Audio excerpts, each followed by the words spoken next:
สวัสดีค่ะเรียนว่าที่ร้อยตรีสลาวุฒิกรจิราเจริญในอำเภอพนัสนิคมอาจารย์วรยศรำไม้ศรีผู้ช่วยอธิการบดีวิทยาเขตศรีราชาผู้ช่วยศาสตราจารย์ดรนิรมนธรรมวิริยสติผู้ช่วยอธิการบดีฝ่ายพัฒนาทรัพยากรวิจัยและความสัมพันธ์เครือข่ายมหาวิทยาลัยบูรพา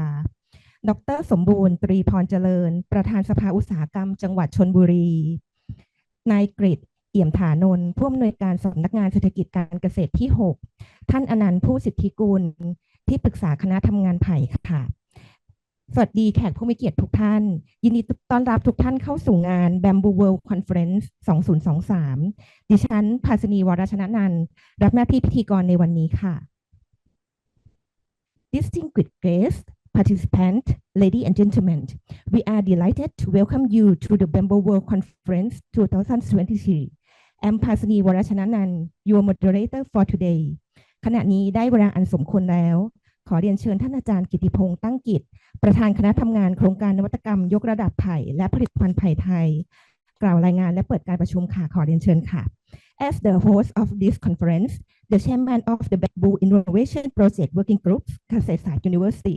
will give the welcome and opening remarks. Ladies and gentlemen, please welcome Mr. กิติพงษ์ตั้งกิจ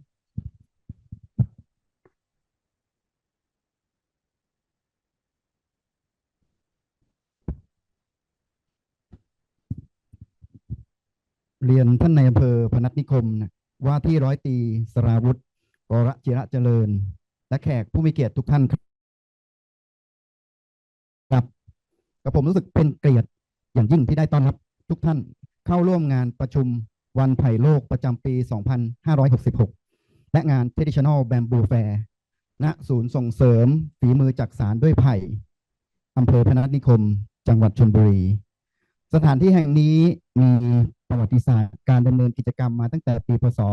2521 เพื่อวัตถุประสงค์ในการส่งเสริมและอนุรักษ์ฝีมือจักสานด้วยไม้ไผ่จากความช่วยเหลือของมูลนิธิส่งเสริมศิลปาชีพในสมเด็จพระนางเจ้าสิริกิติ์พระบรมราชินีนาถสำหรับผู้บุกเบิกศูนย์ส่งเสริมฝีมือจักสานด้วยไม้ไผ่ในยุคนั้นได้แก่คุณปราณีบริบูรณ์ซึ่งเป็นคุณแม่ของคุณคมกฤษบริบูรณ์เจ้าของสถานที่จัดงานในวันนี้การประชุมและการจัดงานมีวัตถุประสงค์เพื่อการผลักดันให้ไม้ไผ่กลายเป็นวัตถุดิบที่ทรงคุณค่าและสร้างโอกาสทางอาชีพให้กับผู้ที่สนใจและรักในความเป็นไม้ไผ่ในภาคตะวันออกโดยมีจังหวัดชลบุรีเป็นจังหวัดต้นแบบในการสร้างนโยบายสร้างกระบวนการพัฒนาสร้างแนวทางปฏิบัติสร้างมาตรฐานผลิตภัณฑ์สร้างมาตรฐานราคาและสร้างการตลาดไผ่ในทุกมิติโดยการนำองค์ความรู้จากการวิจัยและภูมิปัญญาท้องถิ่นนำนโยบายภาครัฐนำความต้องการของภาคเกษตรกรและภาคเอกชนมาออกแบบเพื่อการยกระดับไผ่ทั้งระบบตั้งแต่ต้นน้ำกลางน้ำปลายน้ำอย่างเป็นรูปธรรมงานในวันนี้ได้รับการสนับสนุนจากหน่วยงานทั้งภาครัฐองค์กรปกครองส่วนท้องถิ่นเกษตรกรศูนย์เรียนรู้สถาบันการศึกษาและผู้เกี่ยวข้องทุกท่านที่มีความหวังดีและมีความต้องการในการเห็นไผ่ได้รับการตอบรับให้เป็นพืชเศรษฐกิจของไทยการผลักดันให้ไผ่เป็นพืชเศรษฐกิจชุมชนเพื่อการพัฒนาอย่างยั่งยืนมีความเป็นไปได้สูงมากหากเราได้รับความร่วมมือจากทุกฝ่ายการประชุมและการจัดงานในวันนี้จะช่วยต่อยอดความสำเร็จในการยกระดับนวัตกรรมไผ่และรับใช้สังคมเกษตรกรรมเพื่อศาสตร์แห่งแผ่นดินเพื่อการกินดีอยู่ดีของชาติและของประชาชนต่อไปกับผมขอขอบคุณผู้เข้าร่วมงานณสถานที่แห่งนี้นะครับแล้วก็ระบบออนไลน์ทุกท่านครับขออนุญาตเข้าสู่ภาคภาษาอังกฤษกับทางผู้ชมต่างประเทศสักครู่นะครับ Dear Panathnikom District Chief Acting Second Lieutenant Salavut Korajira Jalern and the honest guests, I am very honest to welcome to you all the 2023 World Bamboo Day Conference and the Traditional Bamboo Fair at the Traditional Bamboo Handicraft Center, Panathnikom District, Chonburi Province. This space has a history of activity since 1978 for the purpose for promoting and preserving the skill of bamboo baguette with the help of the Arts and Craft Center in Her Majesty Queen Sirikit, the Queen's Mother. For the opinions of the traditional bamboo handicraft center in that era was Mr. Pani Boriboon, who was the mother of Mr. Komkit Boriboon, the owner of the event venue in today's. The 2023 World Bamboo Day Conference and the Traditional Bamboo Fair aim to push bamboo to become a valuable raw material and create career opportunity for people interested and in love with bamboo in the eastern regions, include Chonburi province. It is a model province. It creates policy, creates development process, creating product standards, creating price standard, and creating bamboo market in various dimensions, really bringing knowledge from the research and the local wisdom, leading government policy, leading the needs of the agricultural and private sector. Let's design a concrete upgrading of the entire bamboo system for upstream, midstream, and downstream. Today, event is supported by government agency, local administrative organizations, farming communities, learning center, academic institute, and everyone involved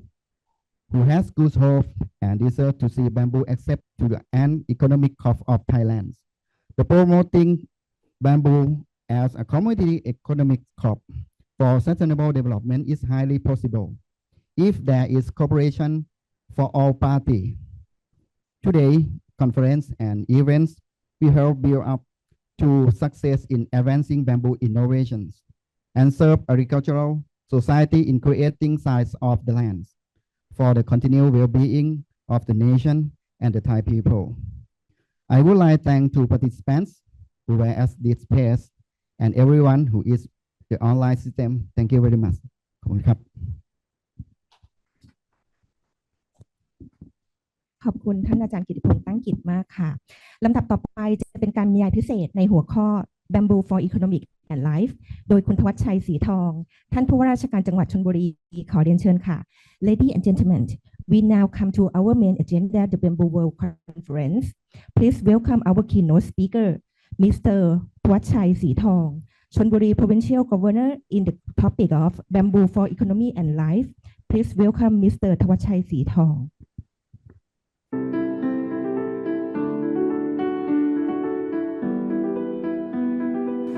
Dear distinguished delegates, ladies and gentlemen, I am Thawachai Sithong, the Governor of Chonburi Province.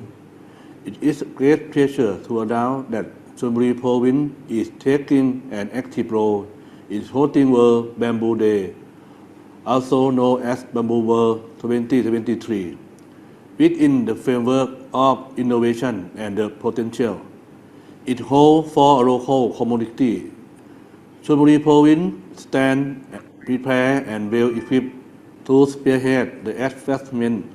of both the bamboo industry and community-based economy.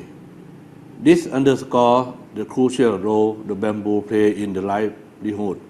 and culture of Chonburi Province community. The innovation and potential in bamboo business management in Chonburi Province initiative is a comprehensive endeavor aimed at fostering innovation at all levels of our education institution. This initiative is led by esteemed institutions such as Kasetsat University, Burapha University, and Rachamankala University of Technology, Tawan Ok. Agencies under the Ministry of Agriculture and Cooperative create guidelines for bamboo development. This visionary plan encompasses 4 key areas and comprises a total of 11 guidelines. Within the industrial level, we have established guidelines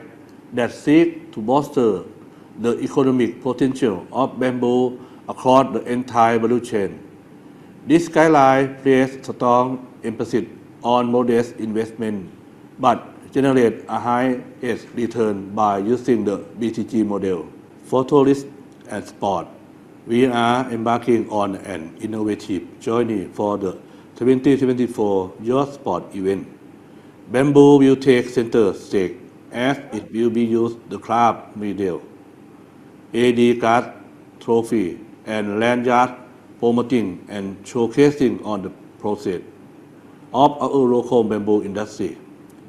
This initiative is fully aligned with the Department of Climate Change and Environment project,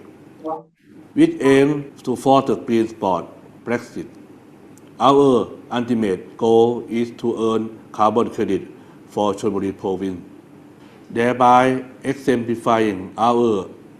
unwavering commitment to sustainability.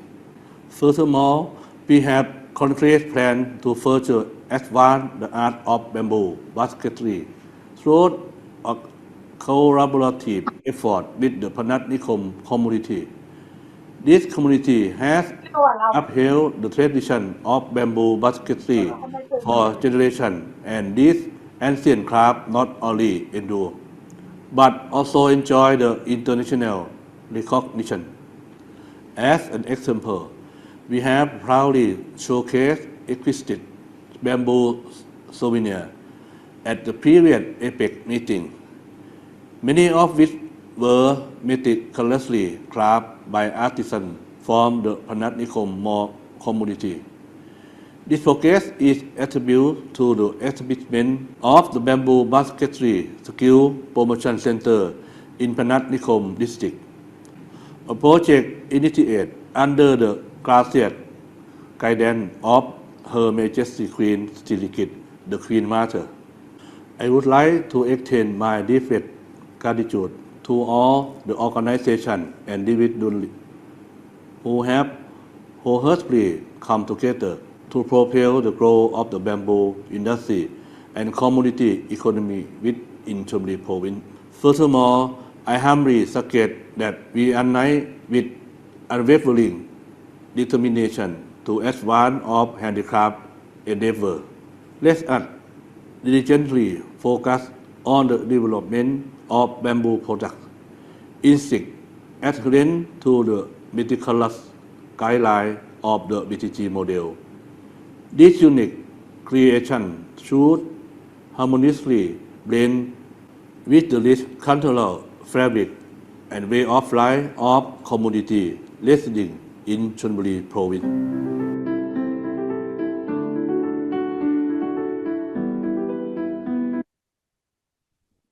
Thank you very much, Mr. ทวัชชัยศรีทอง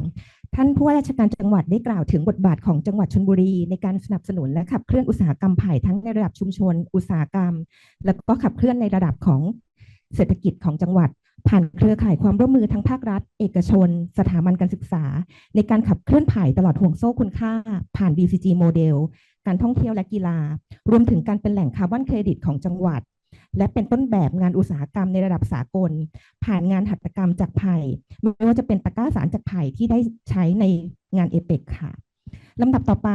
จะเป็นการบรรยายพิเศษในหัวข้อ Bamboo's Innovation and International Development in the BCG Era โดยผู้ช่วยศาสตราจารย์ดร.นิคมแหลมศักดิ์รองอธิการบดีฝ่ายนวัตกรรมและกิจกรรมเพื่อสังคมมหาวิทยาลัยเกษตรศาสตร์ขอเรียนเชิญค่ะ We now continue our section to hear another keynote speaker which will be delivered by Assistant Professor Dr. Nikom Lamsak, Vice President for Innovation and Social Engagement, Kasetsat University. Please welcome Assistant Professor Nikom Lamsak. Kasetsat University, led by our President Jorab, expects to set up cooperations for several goals, such as the cooperation for enhancing the competitiveness of the country's agricultural products to be at the international level, promoting food safety, international innovations, and advanced product innovation, developing the world-class markets for agricultural products. And this should be done by the internal personnel and the university alliance. Bamboo has been raised as one of the important missions. We would like to link all the connections between the producer, community, the university as a knowledge facilitators, and a certifying body for bamboo products, and a network of partners in the education sector, the public sector, and the private sector in order to make a stable and sustainable market under the concept of lifelong learning.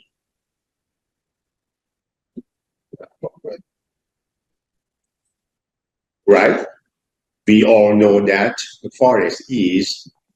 if not the best, one of the renewable resources.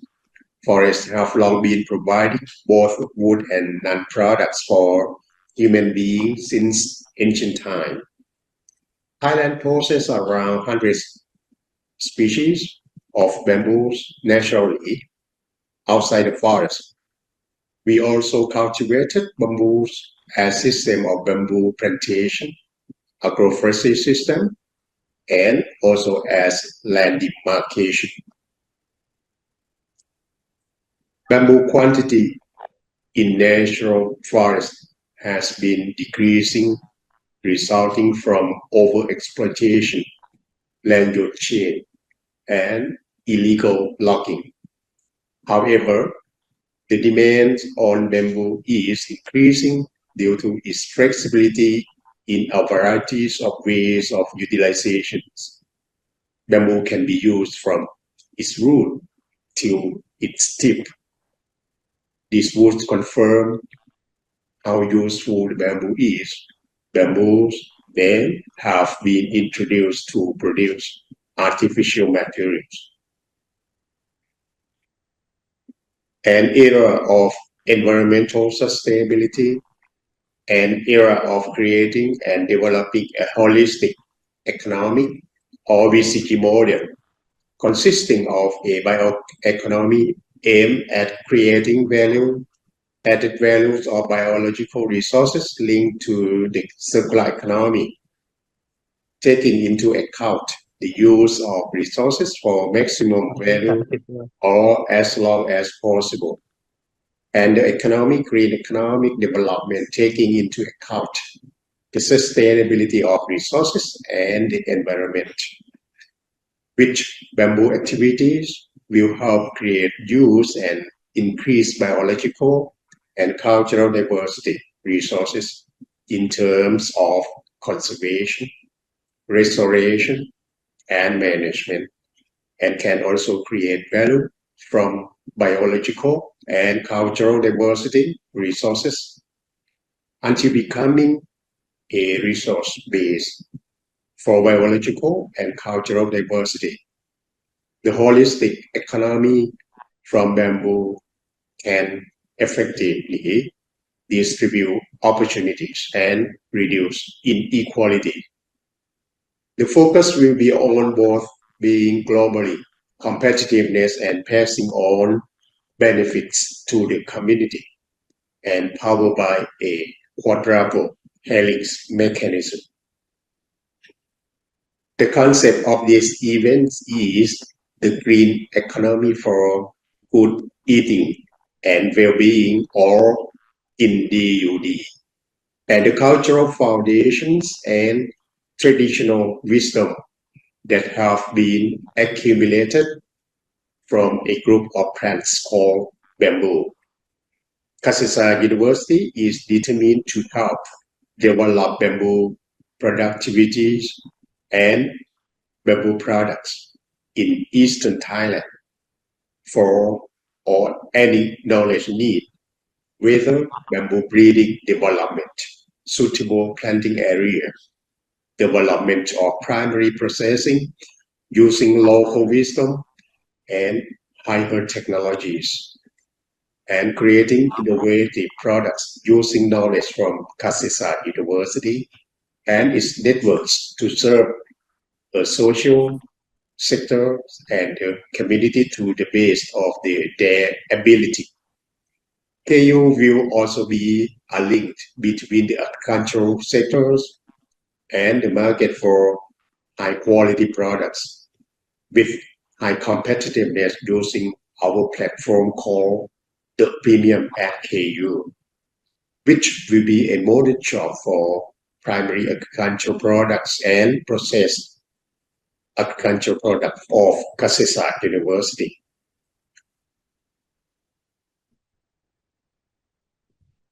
Thank you very much Assistant Professor นิคมแหลมศักดิ์ท่านอาจารย์นิคมได้กล่าวถึงนวัตกรรมและแนวทางในการพัฒนานวัตกรรมจากไผ่ค่ะไม่ว่าจะเป็นการพัฒนาระบบมาตรฐานผลิตภัณฑ์การพัฒนาผลิตภัณฑ์ผ่านเครือข่ายความร่วมมือโดยมหาวิทยาลัยเกษตรศาสตร์จะทำหน้าที่เป็นผู้เชื่อมโยงระหว่างผู้ผลิตผู้บริโภคตลอดห่วงโซ่คุณค่านอกจากนั้นมหาวิทยาลัยเกษตรศาสตร์จะทำหน้าที่ในการเป็นหน่วยงานในการรับรองมาตรฐานเผยแพร่องค์ความรู้ที่เกี่ยวข้องกับนวัตกรรมไผ่ผ่านการเรียนรู้ตลอดชีวิตและเป็นหน่วยงานกลางในการประสานความร่วมมือระหว่างผู้ผลิตผู้บริโภคในการกระจายผลิตภัณฑ์ที่ได้รับการรับรองมาตรฐานผ่านระบบของ KU Premium Product ค่ะ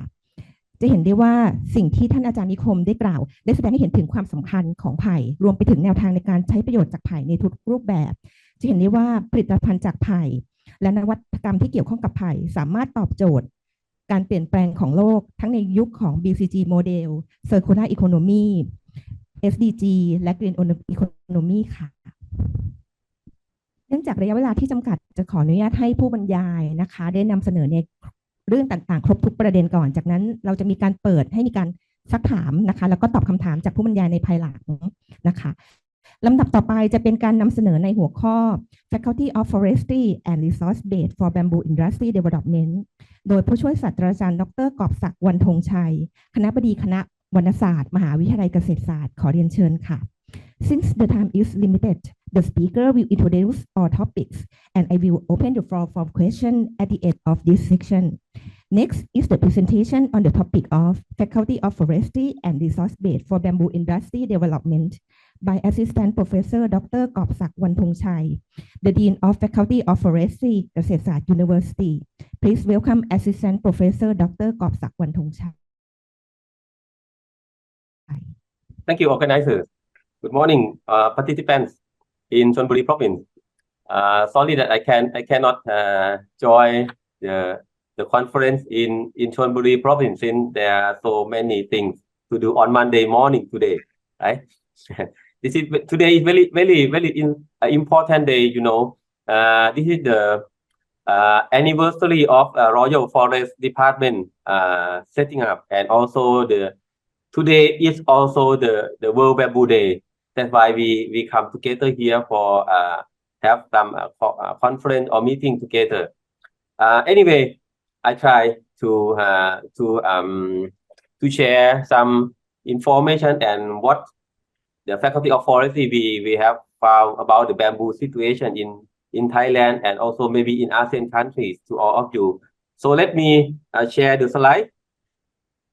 I don't know, have you seen my slide? This slide is clear? Can you see my slide?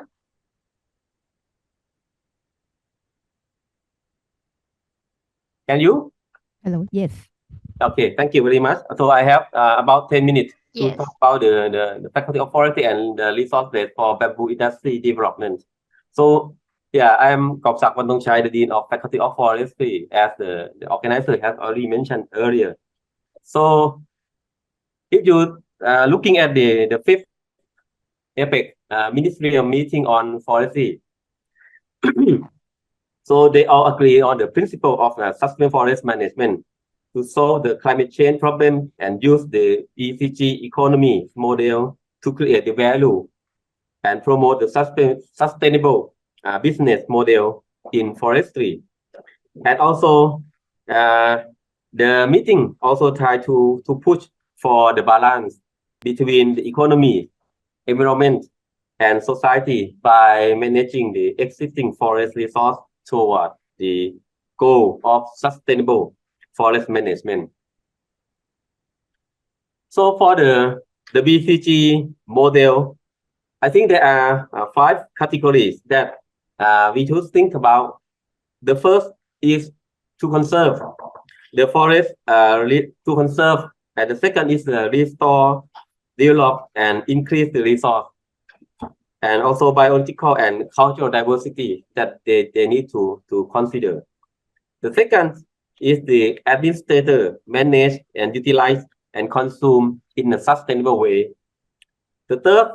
is to reduce and utilize the waste from the production process of goods and services. The fourth is adding the value throughout the value chain from upstream agricultural sectors. And the fifth, the last one, is to build the immunity by self-resilience and increase your ability to recover quickly. So when you're looking in more detail in terms of BTG model in the forestry sector, I think what we should do is about four things. The first is that we should to promote the reforestation, community forest, recreation forest, forestry, and research and development. The second, what we should do is it's about the timber forest product and non-timber forest product that obtained from the forest plantation and community forest. The third, in addition, I think nature tourism and its recreation in nature is also very important that we should think about when we thinking about the BCG model in forestry sector. And finally, what we are concerned now is about carbon neutrality. So how we bring the carbon neutrality into our economies. That are four things that the BCG model in forestry sector should be concerned. So what about the bamboo situation in Thailand and also I think in the world? I think the demand for bamboo in Thailand and also in all around the world is increased, including the use in agriculture, aquaculture, and coastal erosion control. Therefore, the market management strategy for bamboo is to cultivate the variety of sufficient quantity to meet the demand. In addition, there is the issue regarding the market confidence between the raw materials, products, and processors, particularly in ensuring the quantity and the quality of raw material that meet the processor's requirement or are in the line with the production system of processed products. This is just to show you some example of bamboo products that I think there is more. There are so many products from bamboo that you know. The problems that we found about the bamboo, I think we should talk about a little bit for the problem of the of the bamboo situation. So the the problem is that I think there are six, let's say six problems that we should think about when we try to manage or we try to operate the bamboo market or bamboo products. The first is that I think we all agree that we are lack of bamboo data management. Yeah, this is the lack of the clear bamboo database system and systematic to support the product development. The second is that the farmer themselves, they lack of knowledge and skill in bamboo cultivation. So the third is about the development of bamboo business and industry is still unclear. So this is the lack of confidence between the bamboo producers and the user of bamboo products. So both in terms of the quantity and quality of bamboo that meets the requirement and the product capacity that meets the needs of the bamboo product processing system. The fourth problem is that the policy driving is not systematic. So the country's policy system still does not give as much importance to bamboo, and it should when compared to the other agricultural crops. You will see that, for example, the rice, corn, cassava, or oil palm, there are so many policy support compared to many tree species such as eucalyptus and even bamboo. It's not clear for the policy that support us. So the fifth problem is that the bamboo production is not sufficient to meet the demand. There are still many demand for bamboo, but we don't have much enough now. So how to increase the supply for bamboo demand? The sixth problem, that should be the last problem that we think about, is about there is still no comprehensive management from the bamboo plantation. Not only the plantation, but also the management in terms of a product development, as there are so many things. So how to, even we have a lot of the problems, but still I think we have so many challenges. So how to develop the bamboo management system? I think there are so many opportunities, since bamboo is a fast growing plant that is very strong as compared to many types of wood. It is easy to access and has a low cost. It only takes 3 to 5 years to grow and can be used for various purposes. In addition, bamboo is suitable for rehabilitation forests in Thailand. So to successfully develop Thai bamboo as an iconic plant and an export commodity, the cooperation is required from all sectors, including farmers, government agencies, and the relevant business organization. So the utilization bamboo as the target plant for forest and environmental restoration, aiming to improve the quality of life for local communities and develop grassroots economic system, starting from promoting cultivation and propagation, purchasing processed products, and targeting both domestic and international market,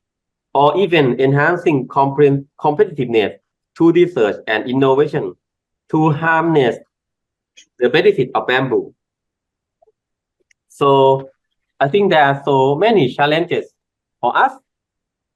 And also the development of knowledge management in bamboo is important activity, as I mentioned earlier. So the establishing of bamboo related knowledge require an involvement of educational institutions and local community as representative of local wisdom about the bamboo. Combine the experience of bamboo industry. So this starts from the foundation of basic knowledge, including the selection of bamboo variety, cultivation, harvesting, processing, transportation, market creation, product development, as well as research and innovation in bamboo. So this what I told you is very ready in our faculty of forestry. We do have researchers, staff, and also our students who have working on the bamboo management and products for many years. So we are very ready to be the hub of bamboo management knowledge in Thailand and also in ASEAN. In conclusion, I think bamboo should be supported as the economic crops, cultural capital, and local products. So there are many benefits. Focusing on creating technology, increasing knowledge and the skill in production, processing, and marketing, including the cooperation with stakeholders. So that's what we would like to express some of our experience and some ideas about the the bamboo in Thailand and in Asia that should be and that could be have some useful data and information for all of your participants in this meeting. So thank you very much for attention. Thank you very much Assistant Professor ดร.กอบศักดิ์ วรรณธงชัย ท่านอาจารย์กอบศักดิ์ค่ะได้กล่าวถึงบทบาทของคณะวรรณศาสตร์ในการสนับสนุนแล้วก็ขับเคลื่อนอุตสาหกรรมไผ่ผ่านระบบการจัดการป่าอย่างยั่งยืนนะคะไม่ว่าจะเป็นการสร้างสมดุลระหว่างอุตสาหกรรมสังคมชุมชนและสิ่งแวดล้อมไม่ว่าจะเป็นการลดเวสต์จากการผลิตนะคะการเพิ่มมูลค่าผลิตภัณฑ์นะคะแล้วก็การขับเคลื่อนการสร้างความเข้มแข็งของชุมชนที่เกี่ยวข้องทางด้านไผ่ค่ะใน ในส่วนของปัญหานะคะท่านก็ได้ชี้ให้เห็นถึงปัญหาของระบบของไผ่นะคะว่าในปัจจุบันเนี่ยเรายังมีขาดข้อมูลนะคะเกี่ยวกับการจัดการทางด้านไผ่เกษตรกรยังขาดความรู้และทักษะนะคะที่เกี่ยวข้องกับการปลูกและเพาะขยายพันธุ์ไผ่รวมไปถึงการพัฒนาธุรกิจและอุตสาหกรรมจากไผ่ค่ะที่ยังไม่ชัดเจนนโยบายในการขับเคลื่อนนะคะที่เกี่ยวข้องกับไผ่ยังไม่ต่อเนื่องและชัดเจนเมื่อเปรียบเทียบกับพืชชนิดอื่นรวมไปถึงการแข่งขันในการพัฒนากลไกทางการตลาดไม่ว่าจะเป็นในเรื่องของพันธุ์และผลิตภัณฑ์จากไผ่นะคะที่ยังไม่มีประสิทธิภาพนอกจากนั้นท่านได้ชี้ให้เห็นถึงโอกาสและก็ความท้าทายในหลายๆประเด็นนะคะที่ในการที่จะดำเนินการที่เกี่ยวข้องกับทางด้านไผ่ซึ่งทางคณะวรรณศาสตร์ค่ะมีความพร้อมในการที่จะเป็นหน่วยงานกลางนะคะในการที่จะเป็นบัมบูฮับนะคะด้วยองค์ความรู้ของบุคลากรที่เกี่ยวข้องแล้วก็เครือข่ายความร่วมมือที่มีอยู่นะคะก็มีความพร้อมที่จะช่วยในการขับเคลื่อนมาตรฐานอุตสาหกรรมทางด้านไผ่ต่อไปค่ะนิดเดียวพอดีผม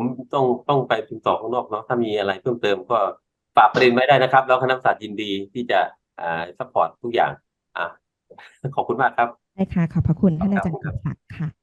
ลำดับต่อไปค่ะจะเป็นการนำเสนอในหัวข้อ Phylogenomic and DNA barcoding as genomic tools to study bamboo diversity and applications โดยดร.วัชระอาจหารมหาวิทยาลัยมหิดลขอเรียนเชิญค่ะ Continue with the presentation on the topic of phylogenomic and DNA barcoding as genomic tools to study bamboo diversity and application by Dr. วัชระอาจหารมหิดล University. Please welcome Dr. วัชระอาจหาร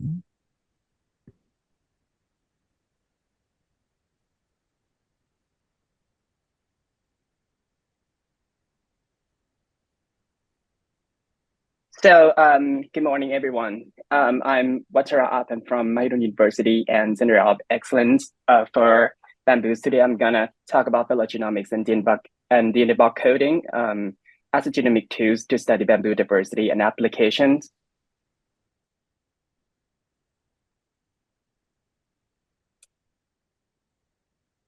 So, firstly, I'd like to introduce you to the diversity of bamboo. So, for our work in the Center of Excellence for Bamboo, so we are studying bamboo diversity in Thailand. So there are approximately 80 to 100 species of bamboos in 15 to 20 genera or more because we are working on surveying and identifying bamboos in Thailand. But in the world, so there are about like 1,400 species described in 150 genera worldwide. And I'd like you to see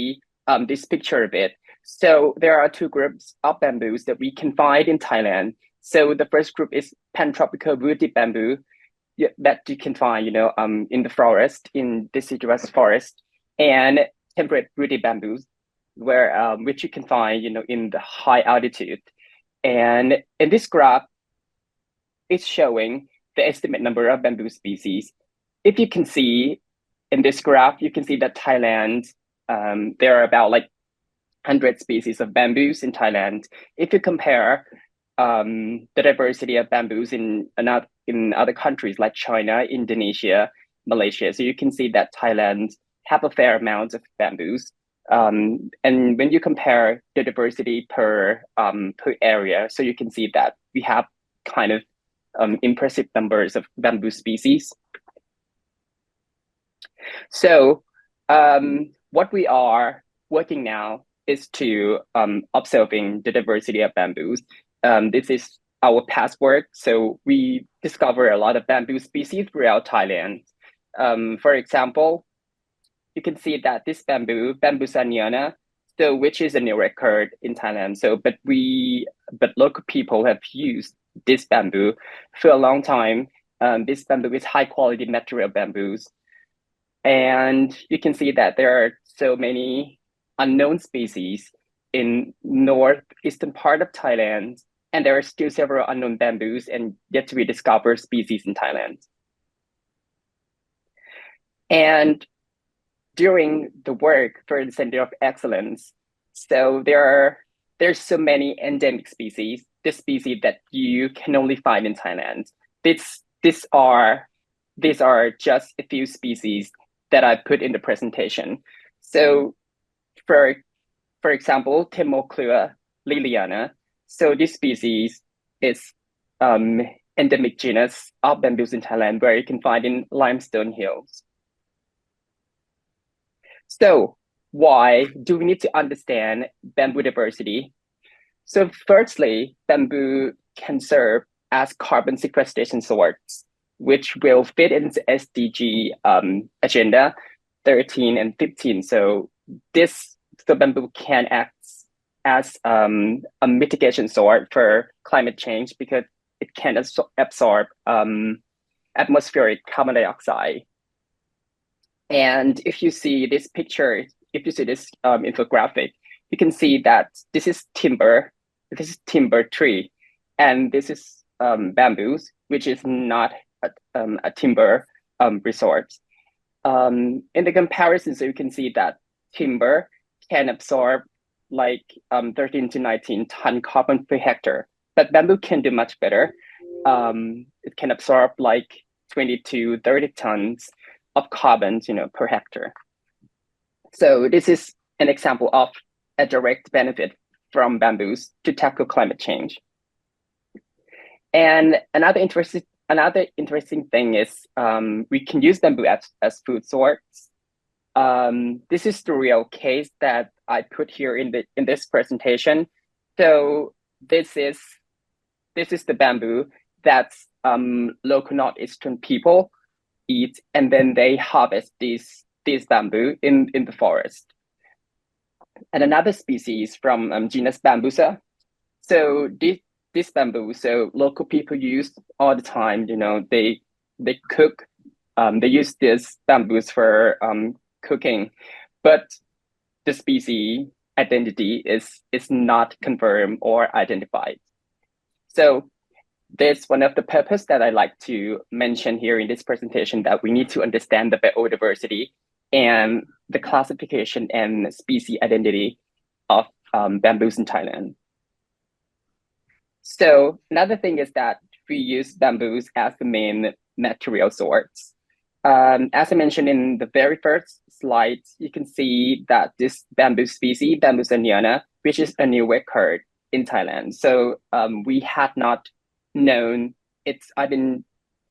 species identity until recently that we have described this species as Bambusa neona. And this species is utilized in many parts of Thailand, especially in Chonburi. And it has kind of like good property for furniture and that kind of thing. And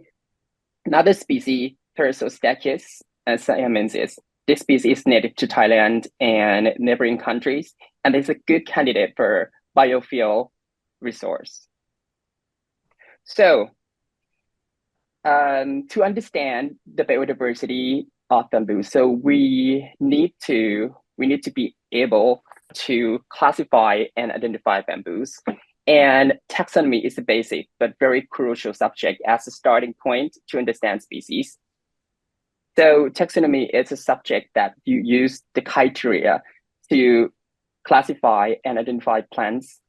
and bamboo, and to understand bamboo diversity needs this subject. But the problems with bamboo is that, so there are a lot of cryptic morphology in the wild, and there are so many hybrids and cultivated species. Sometimes you just cannot distinguish, or you just cannot decide which species they are because of overlapping morphology and in-field survey. So there is usually lack of reproductive parts, which are a really important part for you, for taxonomists, to identify bamboo species. And as I mentioned in the very first slide, so there are several unknown species, bamboo species in Thailand that we need to clarify. So these are three main problems that we are figuring out. So this is an example that, as you can see in this picture, so you might not be able to distinguish this bamboo. So because of cryptic morphology or confusing morphology, so this species these species are native to China, and they are giant panda food sorts. And you can see in real life, when you are in the field, you just cannot be able to distinguish these bamboos by morphology. So apart from morphology, so we use external characteristics like leaves, flowers, leaf sheath, or the climb characteristics to distinguish bamboo species. But in real life, as I said, so there are a lot of cryptic morphology. So there are another sorts of data that we can use to distinguish species. So that data is genomic data. We can use genomic data in different levels. For example, the DD-RAD data. I just want to remind you that genomic data is the DNA sequence data. So DNA is genetic material that store the data in as a base nucleotides.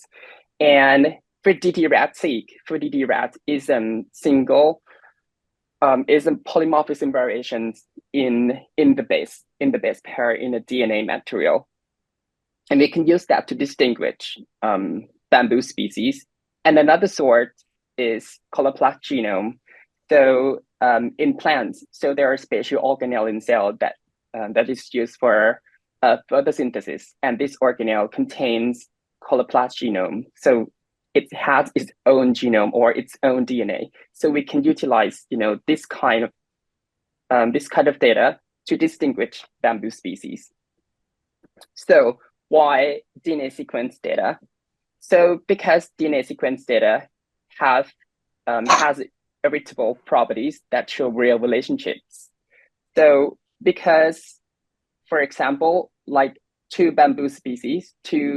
closely related bamboo species come from the same ancestor. So the DNA or genomic material in these two bamboo will be really, really similar. And another thing is DNA sequence data contain more variation than morphological characters. For example, in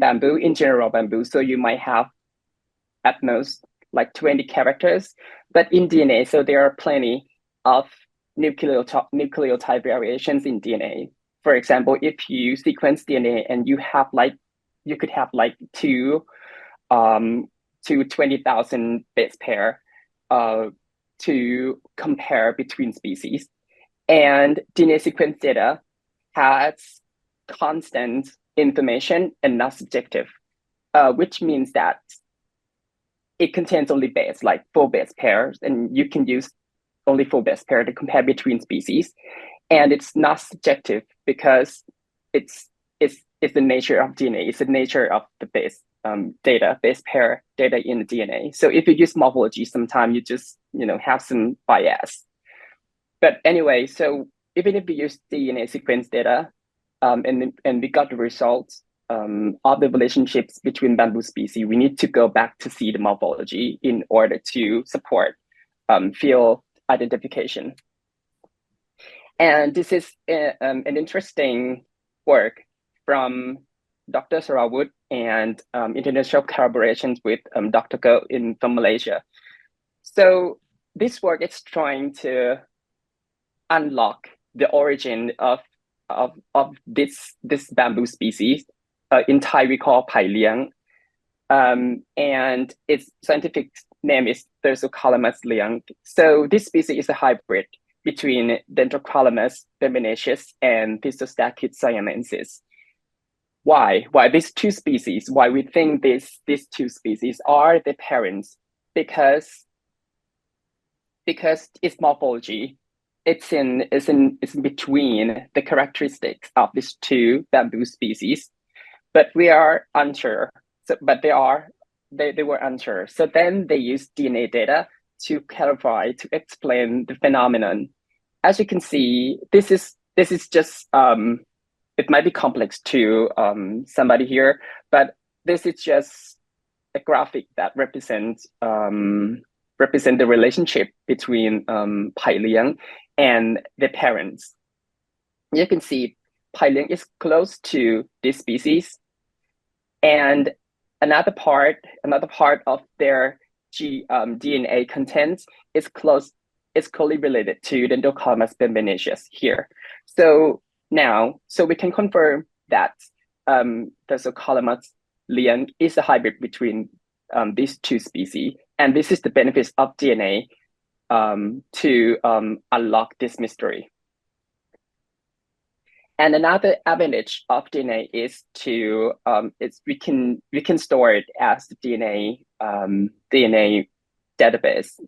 and we can use that as DNA barcoding. So DNA barcoding is really useful in many ways. Example, commercial authentication and accreditation, and conservation. And the last one is forensic investigations. For commercial and authentication, is that when you sell and buy bamboos, so sometimes you are not sure if the species that you choose is the right one. As I say, it's due to clitic morphology. Then DNA can help you, can facilitate this authentication and accreditation. And for conservation, so if we have enough or sufficient DNA data, then we can use that to estimate if there are any genetic diversity, high or low genetic diversity, and then we can take action and we can launch the scheme to conserve genetic diversity of bamboos, in the wild, in the nature. And I think there are some illegal trades of bamboos, and DNA can use to to identify bamboos in case that everything everything for like bamboo comes in clump materials that we just cannot identify by eyes. Then DNA can use to distinguish bamboo species. And this is a really interesting study that they use DNA barcoding, as a molecular tool to certify planting materials in bamboos, and it works really well. They use DNA data from chloroplast genome to see if the bamboo in the same species are grouped in the same cluster. As you can see here, it works really well that they sample bamboos from different species, and you can see that DNA sequence data show that different bamboos are grouped in different cluster. And so this is a powerful tool when we need to identify bamboos.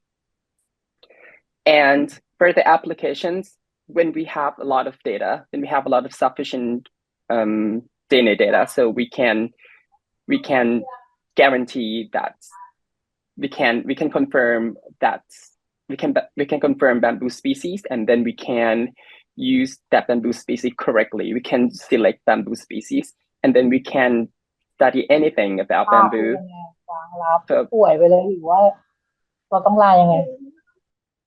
So bamboo wood anatomy and wood quality, and bamboo genome structure and trait expression.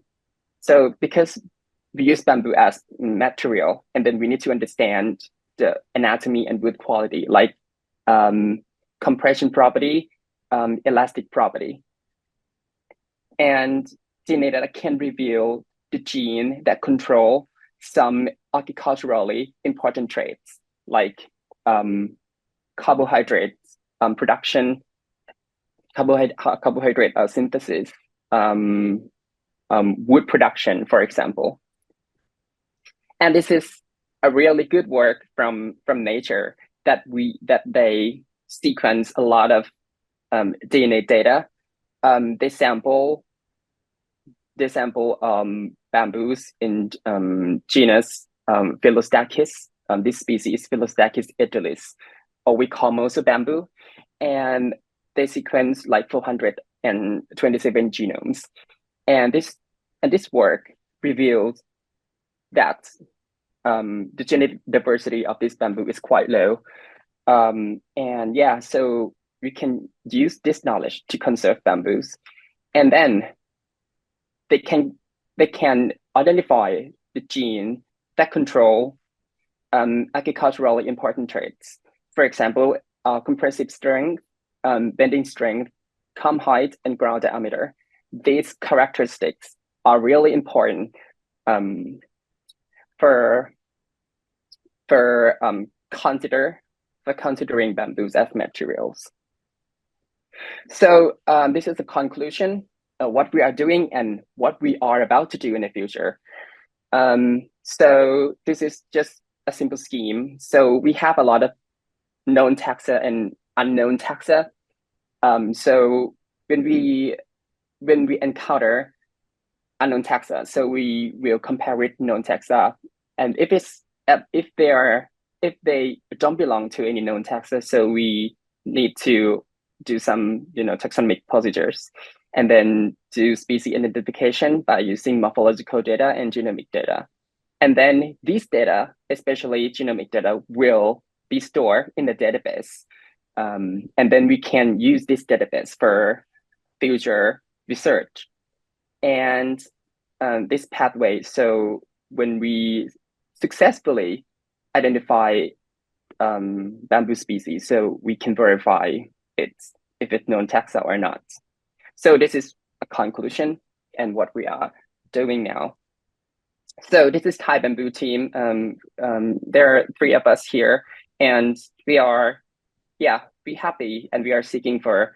other people who want to join us in this project. So our team composed of Associate Professor Sarawut Sangkeo, Dr. Achara Thilawattananont, and me, Wachara Athan. And we also work with other people around the world who are bamboo specialists, as you can see here. So this is my presentation for today. And thank you for your attention, and happy World Bamboo Day. Thank you very much. Thank you very much for the interesting information ดร.วชระอาจหารท่านอาจารย์วชระค่ะได้พูดถึงความหลากหลายของพันธุ์ไผ่ของประเทศไทยนะคะว่าในปัจจุบันเนี่ยเรามีพันธุ์ไผ่ของประเทศไทยประมาณ 80-100 ชนิดนะคะอยู่ใน 15-20 สกุลนะคะแล้วเราก็มีการพบชนิดพันธุ์ที่เป็นชนิดพันธุ์เฉพาะถิ่นนะคะหรือว่า endemic genus นะคะมีการพบชนิดพันธุ์ใหม่หรือรายงานแรกของประเทศนะคะซึ่งท่านเนี่ยได้ใช้เทคโนโลยีนะคะทางพันธุกรรมในการดูสายวิวัฒนาการนะคะจะเห็นได้ว่าตัวพันธุ์ไผ่เองเนี่ยค่ะสามารถที่จะมีประโยชน์นะคะในการที่จะช่วยกักเก็บคาร์บอนนะคะเมื่อเปรียบเทียบกับไม้ทั่วไปเนี่ยที่สามารถที่จะกักเก็บคาร์บอนได้ประมาณ13-19 ตันคาร์บอนต่อเฮกแตร์นะคะแต่ว่าไผ่เนี่ยมีความสามารถในการกักเก็บได้ถึง 20-30 ตันต่อเฮกแตร์เลยทีเดียวซึ่ง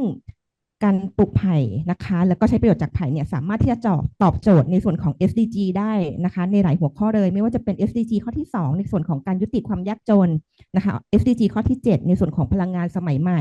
SDG ข้อที่15ในส่วนของการใช้ระบบนิเวศบกอย่างยั่งยืนนะคะซึ่งจากงานของท่านค่ะจะเห็นได้ว่าท่านได้มีความพยายามนะคะในการที่จะแยกชนิดพันธุ์ไผ่นะคะโดยดูจากลักษณะภายนอกซึ่งพบปัญหานะคะว่าการใช้ลักษณะภายนอกในการจำแนกชนิดพันธุ์ไผ่เนี่ยทำได้ยากนะคะเพราะฉะนั้นเนี่ยในการใช้เครื่องมือนะคะ DNA ข้อมูลจีโนมนะคะผ่านทาง Coropas Genome แล้วก็ DNA Sequence Data เนี่ยสามารถที่จะทำให้แยกชนิดพันธุ์ไผ่ได้อย่างถูกต้องนะคะซึ่งจากงานนี้เนี่ยค่ะก็พบว่ามีการใช้ประโยชน์ของ DNA จะเห็นได้ว่าเราได้พบนะคะชนิดพันธุ์ลูกผสมก็คือไผ่เลี้ยงนะคะและจากการใช้ประโยชน์ของเครื่องมือนะคะ Phylogenomics แล้วก็ DNA barcoding อะค่ะสามารถที่จะมีประโยชน์ในส่วนของการใช้ในการรับรองมาตรฐานพันธุ์ไผ่นะคะเพื่อประโยชน์ทางด้านการค้าการเลือกชนิดพันธุ์ไผ่แล้วก็โครงสร้างให้เหมาะสมกับการนำไปใช้ประโยชน์มีประโยชน์ในด้านของการอนุรักษ์นะคะแล้วก็มีประโยชน์ในการใช้ในการสอบสวนทางด้านนิติวิทยาศาสตร์ด้วยค่ะลำดับต่อไปค่ะจะเป็นการนำเสนอในหัวข้อ FSC certification for bamboo raw materials is a win-win for enterprise and smallholders forest owners case study in Guangxi เวียดนามโดยดร.เหงียนดินไดเวียดนาม continue with the presentation on the topic of FSC certification for bamboo raw materials is a win-win for enterprise and smallholders forest owners Case study in Guangxi, Vietnam by Dr. Nguyen Dinh Dai, Medical Committee, Netherlands, Vietnam. Please welcome Dr. Nguyen Dinh Dai.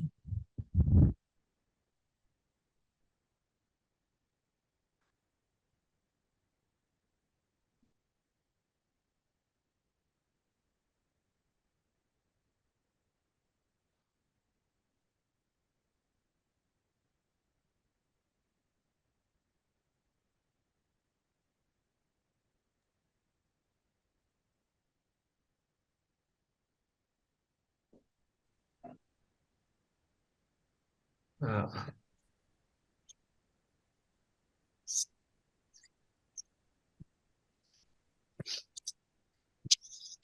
Sorry, if somebody can share my presentation because I cannot Can you I share your cannot find it screen? here. Yeah, please share my presentation, please. Yeah, the first slide. Yeah.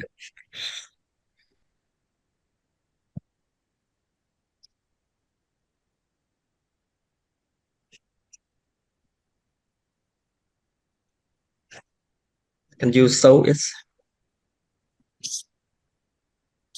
Yes.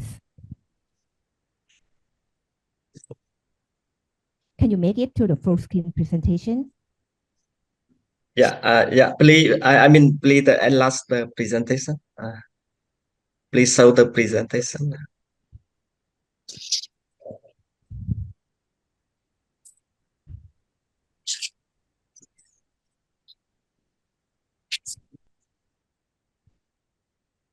Okay, yeah, yeah. Thank you very much. Good morning, everyone. My name Dice. I work for an Dutch NGO in Vietnam. Thank you very much for inviting us to join the event today. I would like to present another aspect of the bamboo from the aspect of the FFC certificate for the bamboo material at the raw material for the enterprise. Next, please. Yeah. Yeah. In this presentation, just very brief about who we are, and then the smallholder forest owner who managing the natural forest and also who managing the non-timber forest product, including bamboo. And I also talk a bit about the bamboo species in this area, and then the FFC certificate for the bamboo material, and the partnership between the smallholder and the enterprise. Yeah. Next, please. We are the Dutch NGO. We are the named MCNV. We support Vietnam since 1968, and we also had the office and had to work in Laos since 2005. Yeah, next please. Yeah, in our area, we work quite close with the smallholder forest owner. So smallholder forest owner in Vietnam, mainly the ethnic minority people who are living along the border between Vietnam, Laos, Vietnam, Cambodia, Vietnam. Yeah, and they had their own the agriculture crop, but one of their tasks also managing the natural forest that allocate for the that allocated from the government. Yeah, next please. Yeah, so in our province, there is about 20,000 hectares of natural forest that allocate for this smallholder. However, only 35% of this forest are receive the payment from the forest environment service. So the rest of 65%, the community facing with the challenge because they cannot benefit from the payment from government. They are managing the forest without any payment yet. Next, please. In this area, also facing with the natural disaster in October 2022, a history natural disaster destroy a lot of livestock, drinking water, infrastructure. And we observe that in this ethnic minority area, about 60% of them are the poor. Yeah. Next, please. And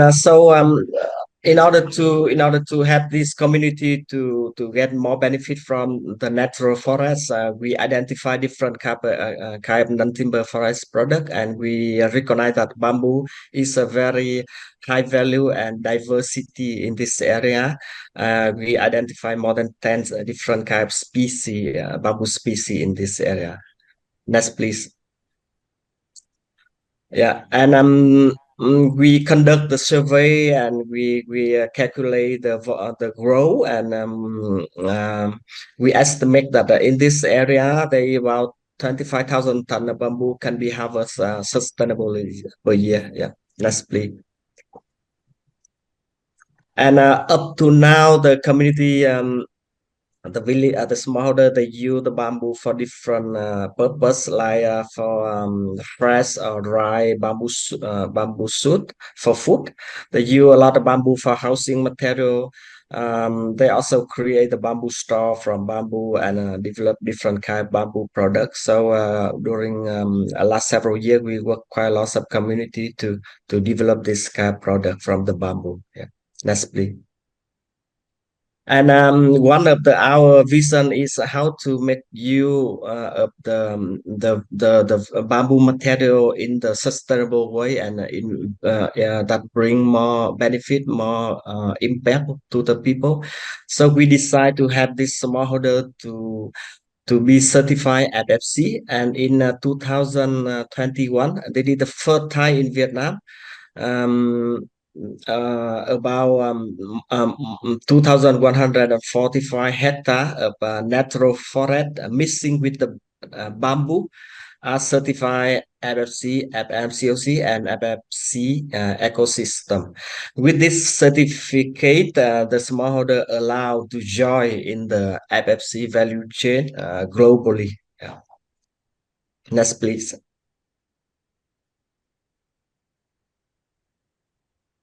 Yeah. And after receive this certificates, we try to promote the partnership between the smallholder and enterprise who really need the FFC certified bamboo material. From the smallholder forest owner, we try to work with them to maintain the FFC certified,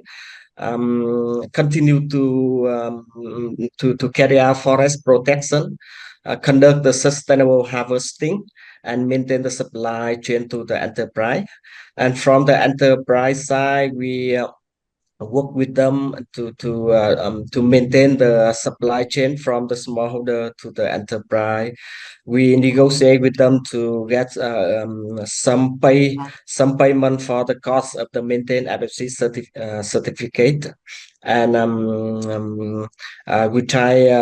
we work with the enterprise to create the alternative job and income for the smallholder forest owner. Next, please. And recently, we work with one company named Water Solutions South of Asia. They are the specialized on water treatment, and they use quite a lot of biochar. Biochar can make from different sort of material or agricultural waste. But since this company know that the community here had the FFC bamboo certified area, so they're really interesting, and they want to collaborate to produce the bamboo biochar, FFC certified bamboo biochar to supply for the water treatment market. Yeah, next please. And we also work with the one company named Airits. They are the specialized on producing the bioplastic material that's supplied for the different industry. And the bioplastic material can use from different kind of material. But this company also very interesting in the FFC certified bamboo material area in our province. So now we are discussing to set up the supply chain where the community will harvesting, produce bamboo powder and supply for the company to produce to produce bioplastic. Yeah. Next, please. Yeah, so from what we are doing, and then we looking for the next plan. We will work with the smallholder and enterprise to expand the FFC certified area along the biodiversity corridor in this in our province. We try to continue to maintain the partnership between the smallholder and enterprise in supplying the bamboo material for biochar and for bioplastic. And as we know that some speakers also mentioned about the carbon sequestration. The biochar and the bioplastic form is keep storing the CO2 in the long run. So with the current business, we expect to create about 30,000 tons of CO2 storage under the biochar and bioplastic material form in the long run. Yeah. So the story I would like to bring from our province, Quảng Trị province, province in the middle of the Vietnam border with Savannah Cat, and from our province to Mukdahan, Thailand is about 300 kilometers. Thank you very much for your listening. Thank you very much ดร. เหงียนดินใด ดร. เหงียนนะคะได้กล่าวถึงตัวการรับรองมาตรฐาน FSC นะคะของวัตถุดิบจากไผ่นะคะซึ่งในประเทศเวียดนามเองเนี่ยได้มีการแบ่งจัดสรรพื้นที่นะคะประมาณ 20,000 เฮกแตร์นะคะให้กับประชาชนนะคะในการที่จะเป็น smallholder ฮัลโหลในการที่จะเป็น smallholder forest owner นะคะซึ่งในประเทศเวียดนามเองเนี่ยได้มีการจำแนกชนิดพันธุ์ไผ่นะคะพบประมาณ10ชนิดนะคะแล้วก็ได้มีการเก็บเกี่ยวไผ่ค่ะได้ประมาณ 25,000 ตันต่อปีนะคะแล้วก็มีการใช้ประโยชน์จากไผ่ไม่ว่าจะเป็นในส่วนของดอกไม้นะคะผลิตภัณฑ์หล่อจากไม้ไผ่นะคะแล้วก็ผลิตภัณฑ์อื่นๆจากไผ่นะคะรวมไปถึงการเป็นใช้ประโยชน์นะคะในการผลิตไบโอชาไบโอพาวเดอร์แล้วก็แบมบูพลาสติกไบโอพลาสติกนะคะซึ่งบทบาทของ small holders forest owner เนี่ยก็มีบทบาทสำคัญอยู่4ประการนะคะในส่วนของการช่วยเพิ่มนะคะการรับรองมาตรฐานวัตถุดิบจากไผ่นะคะมีหน้าที่ในการปกป้องพื้นที่ป่านะคะแล้วก็ทำให้เกิดการเก็บเกี่ยวและใช้ประโยชน์จากไผ่อย่างยั่งยืนแล้วก็ทำหน้าที่เป็นห่วงโซ่อุปทานค่ะที่สนับสนุนวัตถุดิบนะคะให้กับภาคธุรกิจค่ะลำดับต่อไปค่ะจะเป็นการนำเสนอในหัวข้อ Traditional Bamboo in Thailand โดยคุณคมกฤษบริบูรณ์ศูนย์ส่งเสริมฝีมือจักสานด้วยไม้ไผ่พนัสนิคมจังหวัดชลบุรีขอเรียนเชิญค่ะ Next is the presentation on the topic of traditional bamboo in Thailand by คุณคมกฤษบริบูรณ์ Traditional Bamboo Handicraft Center พนัสนิคมชลบุรี Province Please welcome คุณคมกฤษบริบูรณ์ขอบคุณเรียนเชิญค่ะ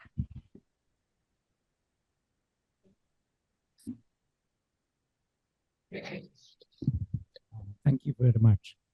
First, let me introduce the basics and history of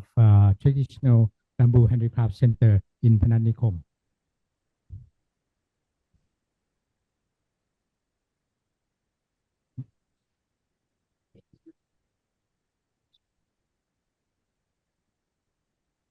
Phanath Nikhom has a history going back more than 200 years and settled with Thai, Laos, and Chinese in the area. With the abundance of bamboo in the area, people start using it to make the everyday use objects. And Phanath Nikhom, Chonburi is about just 100 kilometers from Bangkok, and Phanath Nikhom is one in this province. Sorry.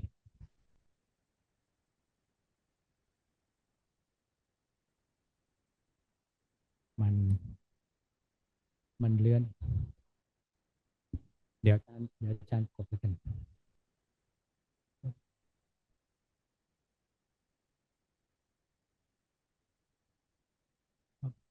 Sorry.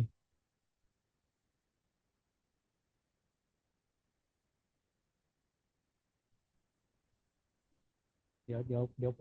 มบอกแล้วกันCan we go back?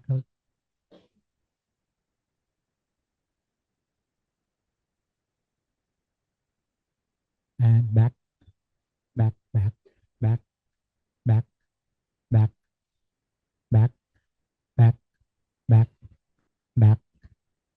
Yes. Next, please. And you can see here in this slide that in each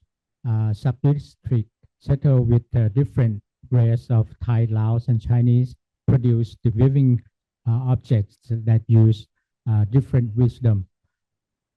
Next, please. In 1978, there's a project from Support Foundation of Queen Sirikit, the Queen Mother, to preserve and provide extra income for the people in the area of Phanath Nikhom. Next, please. My mother, Kun Prani Baribun, accept this responsibility and start the project by gathering the people, the weaver, the artisan in the area, and teach the younger people at the time. Next, please. Next, please. Yes. Here, we start studying the wisdom, the traditional weaving patterns, different in different ways, and try to preserve it, teaching to the younger generations, making the basket one by one person. Next, please. And then in 1983, about we set up the group working full-time, and also we have part-time staff of about 70 people. Next, please. By this way, we separate the production of basket, each products into steps. This way, we can provide a lot more jobs, and in between these steps, we standardize the how the product was made. Next, please. And also, we can switch and explore the color, the patterns to match the requirement of customer. And this is another part of the center that we collect most of our prototypes and also the old artifact in the area in hopes of providing the knowledge to people,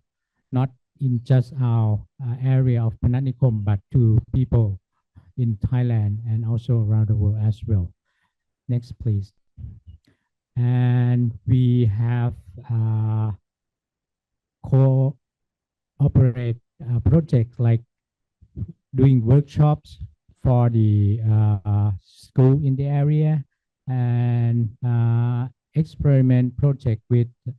university as well. Next, please. And this is one example that we try to draw people into our Pananikom area by providing them with opportunity for the young people in the area, and the opportunity for tourists to come in and see what we have in the area. This is Ban San Chai event that will be held in every December. Next, please. And we register our brand in Thailand and also in Japan, because since 2000 we start exporting our products to mostly to Japan. It's about more than 60%, but after COVID we are down to about 55% export, and increasing in domestic sale, because we've got a lot more of the tourists coming in into the area. Next, please. And instead of just making the traditional products, the future of basketry, as I saw it, is that we focus on each of the niche market. Next, please. Like the decorative items, the box, the trays, which has the specific use for magazine, box for stationery. Next, please. Of ways or exploring the mix of material as well. Next, please. This is one example that showing the work that we work with customer in Japan. The basket that we used to use for party, for ceremony, now will be used and accommodate the traditional tea ceremony, and it can be ranged from 1,000 baht into 10,000 baht. And this is the example that in Kyoto, we look into Japan culture and กู how คือเขาได้อยู่มีพาสเวิร์ด accommodate how can we introduce a product to accommodate the use, like in yukata the bags are more vibrant, but the bag that we use with kimono, high-end kimono, will be more delicate. Next, please. And this is the work that we export to Europe by using the Pikun patterns. We have work cooperate with the ACDO in Spain, mixing the bamboo with PET bottle. So it's upcycling the bottle and also use the renewable material like bamboo. Next, please. And these are our attempts to study the products to export to Europe. It's still in a trying process. Also, from decorative item to personal items. Next, please. And this is notable that it's the experiment project with student in university that using bamboo weaving sheet as a material instead of carbon fiber and using the same process. Other notable is the reviving product, the uses of bamboo to use in ceremonial. All right. Thank you very much. Thank you very much คุณคมกฤษบริบูรณ์ค่ะคุณคมกฤษก็ได้นำเสนอนะคะถึงประวัติความเป็นมาของศูนย์ส่งเสริมฝีมือจักสานริไผ่ค่ะว่ามีการแบ่งนะคะในการพัฒนาเป็นศูนย์นะคะไม่ว่าจะเป็นการกำหนดขั้นตอนการทำงานการแบ่งสายงานนะคะการจัดตั้งศูนย์นิทรรศการการเพิ่มโอกาสทางการตลาดของงานจักสานนะคะซึ่งตลาดในปัจจุบันเนี่ยก็ได้มีการพัฒนาช่องทางนะคะผลิตภัณฑ์ในส่วนของแบรนด์บริบูรณ์นะคะเพื่อที่จะส่งออกผลิตภัณฑ์นะคะไปที่ประเทศญี่ปุ่นนะคะแล้วก็มีการพัฒนาผลิตภัณฑ์ในรูปแบบต่างๆอย่างต่อเนื่องนะคะแล้วก็สิ่งที่กำลังดำเนินการอยู่ก็คือในการพัฒนาผลิตภัณฑ์นะคะเพื่อที่จะส่งออกไปยุโรปนะคะต้องขอบคุณคุณคมกฤษมากค่ะค่ะลำดับต่อไปค่ะจะเป็นการนำเสนอในหัวข้อ Fine Art and Product Design from Bamboo Handicraft Thailand โดยดร.รัษาสุนทรายุทธคณะศิลปกรรมศาสตร์มหาวิทยาลัยบูรพาขอเรียนเชิญค่ะ Continue with the presentation on the topic Fine Art and Product Design from Bamboo Handicraft Thailand by Dr. Rasa Suntrayu, Faculty of Fine Art Applied Art, Burapha University. Please welcome Dr. Rasa Suntrayu. ค่ะสวัสดีค่ะค่ะ Good morning everybody. My name is Rasa Suntrayut and I'm from the Faculty of Fine and Applied Art, Burapha University.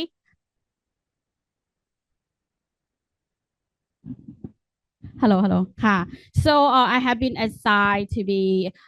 as the representative of the university to present on the project that the university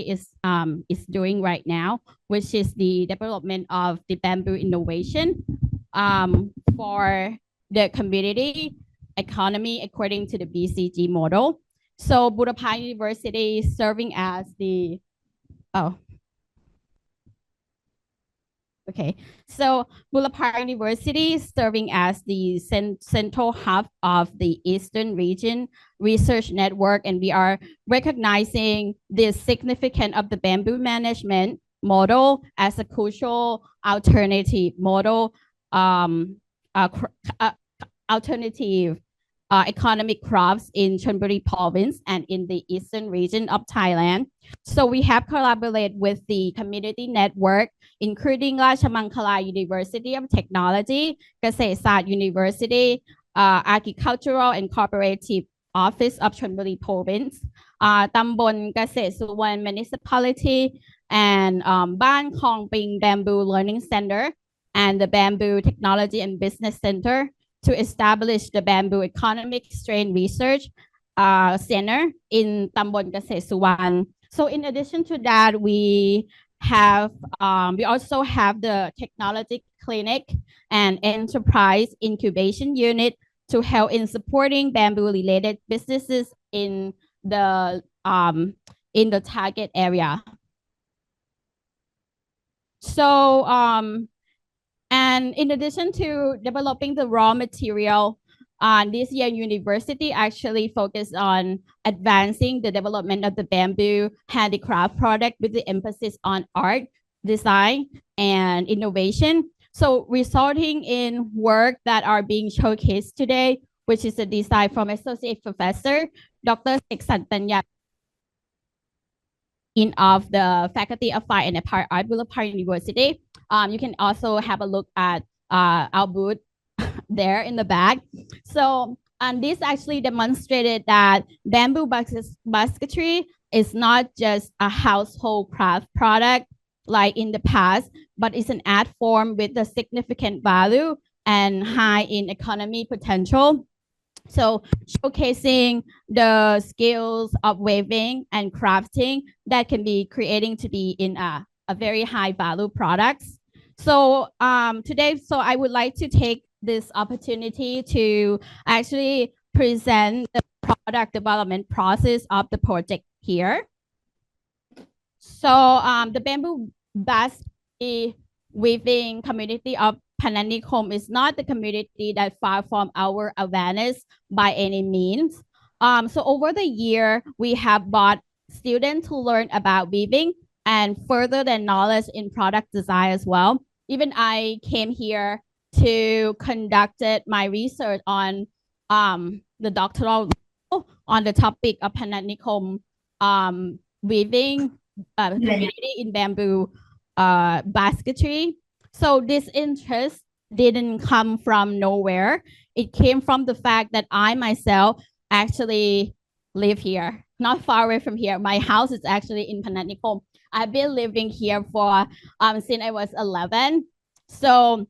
but it is on the outskirts of the Pananikom. So I haven't had the opportunity to have to participate in many of the activity here in Pananikom that much. However, in many cases, I have been working with a lot of wisdom, local wisdom community, such as the reed weaving in Jantabun, right? And also those traditional textile community in Ban Puk and many more. So what remain consistent is that the products development process. So if you want to create something new, it's essential to actually think about the local wisdom and put them together with the creative thinking and innovation. So in this project that I'm presenting right now, you're gonna see how we combine those elements together. Okay, so after we gathering the information from the community, and I have found some similarities in their problems as an example here. You can correct me if I'm wrong, but these are some example of the problem they all have in common. For example, the disconnection between the local craftsmen and the market demand for skilled craftsmanship. And second, many Thai craft lack of successor because they cannot generate sustainable income. And the third one is there is a market demand for skilled craftsmanship, but it's often struggle to truly connect with the producer or the craftsman. And the fourth one is several Thai crafts are not suitable for the lifestyle of the younger generation. So in order to change that, we kind of suggest that we can create prototype product that can be sold and cater to the need of the target audience. And second, we can enhance the community craftsmanship potential through the participation in projects that meet the need with the target audience. And third, we can diversify and make the product a little bit more unique. And the third one, establish an online and offline market to suitable for regular sale and income generation for the local craftsmen. So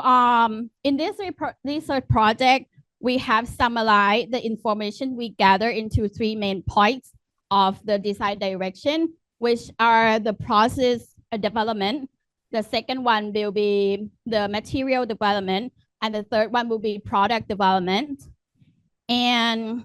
for the process development, we are kind of focusing on the collaborative process with the local craftsmen, designer, buyers in the local craft community. And next for the material development, we're focusing on material and techniques and the creative process of product manufacturing. So we focus on kind of blending or mixing variety of material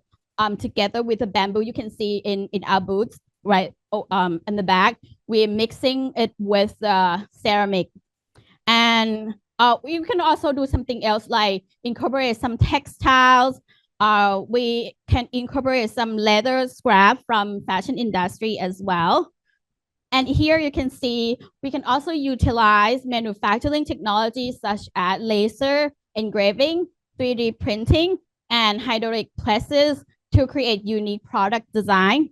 And this approach aims to produce distinctive products design and reduce production time and cost and establish standard and consistency in the final products. So in the third one, as you can see here, and it is the product design development, we use the concept of then, now, and next. And this framework draw inspiration from the past, the essence of the tradition, and transform it to be relevant in the present with the potential of the future development. So the then phase, like we actually try to study and analyze and examine the pattern, shape, and uses of the original product. And then the now phase, we kind of bring them together into creating something new. And the next phase is like we try to establish some kind of systematic to work for the future expansion. Okay, so the design of the new product within this research project follow the mood board that you can see here. You can see how the keywords come together in 6 or 7 keywords here. So we put together abundance, detail, meticulous, contemporary, simple, cozy, and aesthetically pleasing. So, oh, hold on a second. That one. And that's the keyword that we are doing in our project right now. So as you can see, we're coming up. Finally, one part of the experimenting outcome, we got a new product line under the brand Selasan. And as I said before, Selasan was designed by Associate Professor Dr. Santanya Pilom, the Dean of the Faculty of Fine and Applied Art. So Selasan, I'll show you here. And you can see the real product over there. It's the mixing between bamboo weaving and ceramics. And the concept is to experiment, as I said before, to experiment with different materials together with the bamboo weaving. So ceramic is something that created by using natural material, just like bamboo basketry. So putting the effort, skills into the process, we can have a product represent the product that actually represent the human wisdom and creativity. So other than that, we are very fortunate to have the opportunity to actually collaborate with the Lai Lak Thong community, which is not far away from here, like 15 minutes away from here. So it's not a very large community or a very widely known community. However, it is a community that provide us and our students with a chance to learn and bravery take on the challenges and to be willing to spend that time with us. So we are very grateful for that. So I'll show you here. We also found that despite being a small community, the skill of the local craftsmen are far from small. So this craftsmen possess the skills and ability to tackle challenges, design work, and stepping out of their comfort zone, taking time to fully understand the concept and producing comprehensive outcome. So these are some of the products that I worked with them when I was doing my PhD dissertation. And these are some of the products that we are working with them. We were working with them when we last year when we doing the U2T project with the Faculty of Geographic Information Study as well. So I was the designer in that project, but the owner of the project is the Faculty of Geographic Information Study. So there are a bunch of things that they can do, which is very outstanding, very skillful that we haven't seen before. And we were doing the coffee dripper, as you can see here. They're not just the maker. I designed something and they can actually put them into the real product, as you can see here. It's not easy to do that. As a designer, sometimes we didn't actually understand the nature of the material. So our design are quite difficult to implement, but they can actually do it. So finally, you can see how we got the result here, just like we imagined them to be. So the project is still going. It's not finished yet. But in the end here, we hope that there will be more community like this one in the future, community that are willing to invest time with us and our student designer. So this actually foster a learning environment and contribute to the development of the product design industry, as well as providing opportunities for further development of the local handicraft as well. And thank you very much.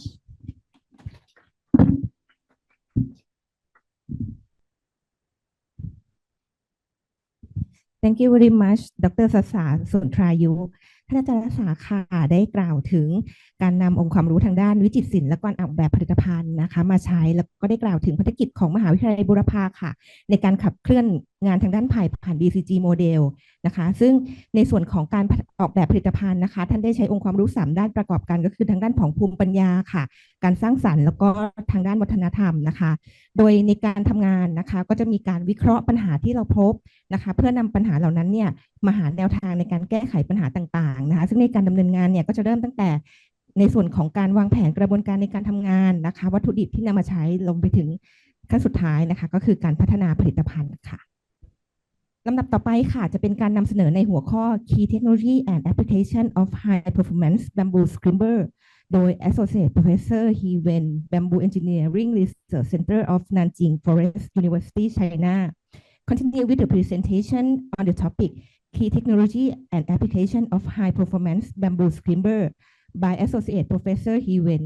Bamboo Engineering Research Center of Nanjing Forest University China.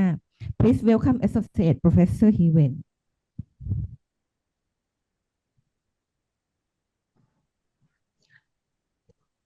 Okay, thank you very much. Thank you very much. I'm so glad to join this Bamboo World Conference. And my title is Key Technology and Application of High Performance Bamboo Scrimber. I come from Nanjing Forest University of China. Okay.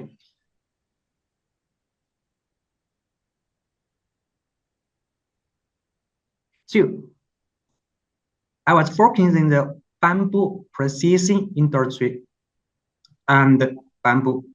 wood composite, bamboo flooring, and decorative material.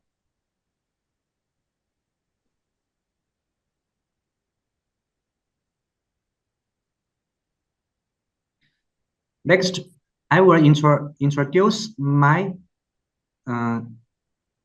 presentation from following 5 points. And one is a background. For us, everyone, the bamboo is everyone we know the bamboo grows most rapid in plant kingdom. It reaches a height of mature bamboo are 15 to 30 or 40 meters within 40 to 120 days. And another advantage is the product carbon footprint data per functional unit is minus 0.11 kilogram carbon dioxide for 1 kilogram outdoor bamboo material.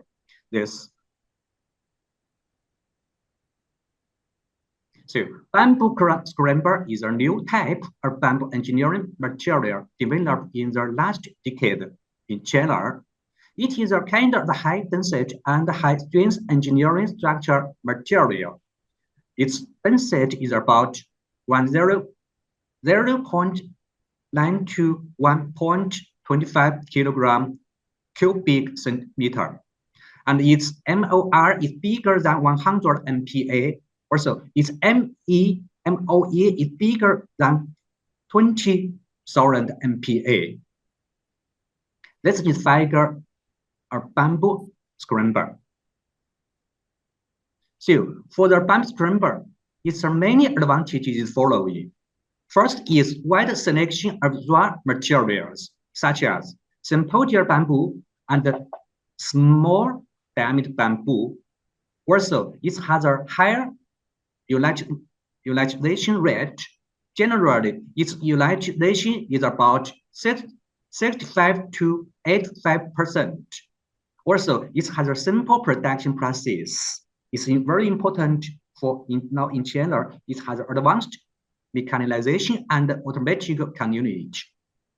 And that is the bamboo, and that is our mechanicalization and automatic community. Generally, the bamboo manufacturing process include 5 steps. One is a raw bamboo material preparation, and the second is crushed bamboo strips, and the third is a thermal treatment process, and the fourth is impregnation with filler from high-heat resin, and finally, we is a hot pressing. Also, it's the steps or the figure in the factory. Okay, second is a preparation of crushed bamboo strips.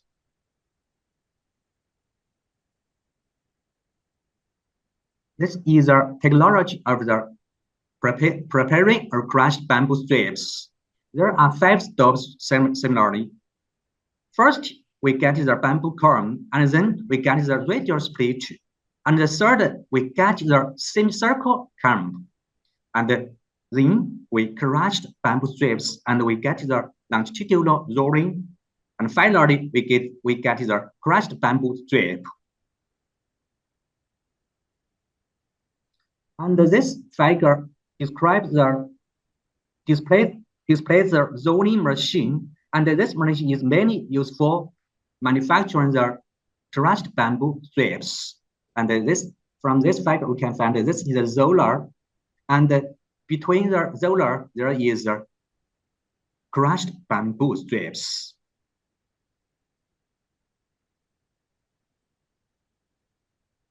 Also, why we needed to crush the bamboo strips?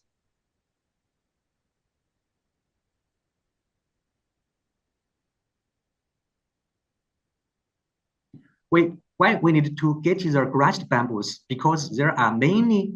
advantages for bamboo strips, crushed bamboo strips. First is bamboo strips is crushed into bamboo fiber bundles, which improves the homogenization of raw materials. Second is its specific surface area is significantly increased. And finally, the permeability of adhesive is greatly enhanced. And this is the SEM of the crushed bamboo. And this figure describes the cross section. And this is longitudinal section. We can find its journey has been crushed into bamboo strips. And the third is a key technology of heat treatment. Heat treatment as a physics modification technique that uses steam, hot oil, or inert gas as heat transfer medium and places the crushed bamboo in an oxygen-free or low oxygen environment for a period of time. Generally, the heat treatment temperature usually ranges from 160 centigrade to 220 centigrade, and generally the heat treat time is about 2 to 8 hours. And this figure displays the equipment of heat treatment in our factory. Under heating conditions, the chemicellulose undergo hydrolysis, reducing the number of hydrophilic groups. At the same time, organic compounds in bamboo, such as sugars, starch, proteins, etc., decays, causing the boulders and welts to lose their nutritional sources. And this is the civil wall structure of bamboo, and this figure describes the processes thereof of chemicellulose. And in the left figure, we can find with the increase of the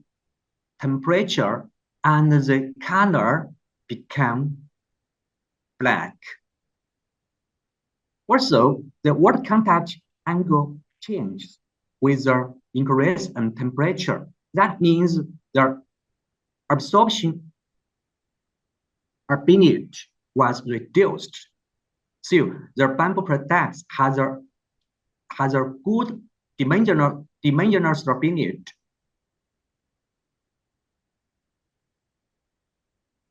From this figure, we can find after heat treatment, the starch disappeared. So the medial growth of the heat treatment is good. And this figure describes the change of medial growth for heat treatment bamboo. Also, we can find the total sagger and reducing sagger after heat treatment reduced. So it's good for the mildew growth. And the fourth is molding of bamboo scramble. Now in China, there are two kinds of manufacturing methods for the bamboo scramble. And this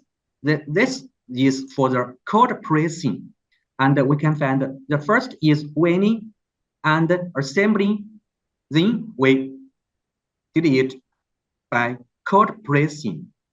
Then the curing of PF and then hot stack. Now finally, we get the bamboo scramble. And this bamboo scramble is mainly used for engineering structure material. And this manufacturing method is, we call it hot pressing. First, weaning is similar for first is weaning, assembling, and this is different from the cold pressing. In here, it's hot pressing, and then unloading, and then hot stacking the bamboo. We get the bamboo scramble. And this kind of bamboo scramble is mainly used for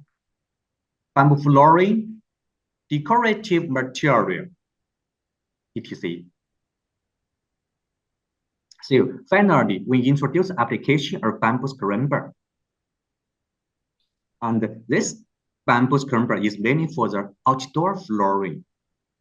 We can find it's very beautiful. Similarly, it's in the beach of the outdoor flooring. Also, it is made of bamboo scrimper. And this figure is an indoor flooring made of bamboo scrimper. And it's used for the set wall panel.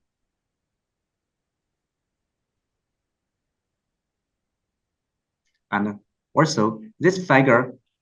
displays a set wall panel made of bamboo scrimper. And this figure displays the furniture. Also, this furniture is made of bamboo scrimper.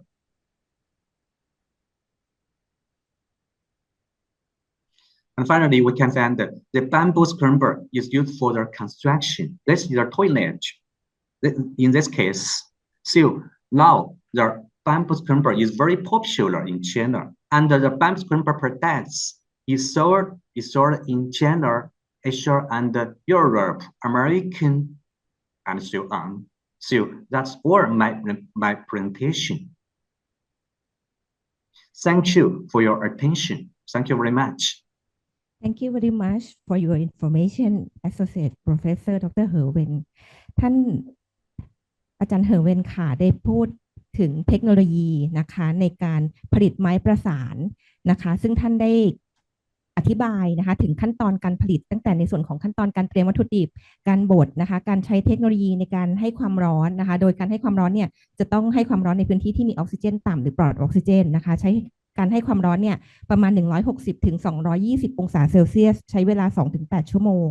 นะคะเสร็จแล้วก็จะเป็นขั้นตอนในส่วนของการขึ้นรูปไม้ประสานนะคะก็จะเห็นได้ว่ามีการนำเทคโนโลยีมาใช้ในทุกขั้นตอนการผลิตนะคะในกระบวนการให้ความร้อนค่ะจะเห็นได้ว่าสีของไผ่ที่เกิดจากการให้ความร้อนในช่วงอุณหภูมิต่างๆเนี่ยก็จะมีสีที่แตกต่างกันนะคะยิ่งอุณหภูมิสูงสีก็จะยิ่งเข้มขึ้นนะคะเสร็จแล้วท่านก็ได้แนะนำตัวอย่างค่ะของการนำไม้ประสานไปใช้นะคะในการผลิตนะคะประโยชน์รูปแบบต่างๆนะคะลำดับต่อไปค่ะจะเป็นการนำเสนอในหัวข้อ Road of Fabric Dyes from Bamboo โดยผู้ช่วยศาสตราจารย์ดร.สมทบสันติเบญจกุลมหาวิทยาลัยเทคโนโลยีราชมงคลตะวันออกขอเรียนเชิญค่ะ Next is the presentation on the topic of Road of Fabric Dyes from Bamboo by Assistant Professor Dr. สมทบสันติเบญจกุลราชมังคลา University of Technology ตะวันออก Please welcome Assistant Professor Dr. สมทบสันติเบญจกุล Hello everyone and welcome to Bamboo World Conference 2023. This section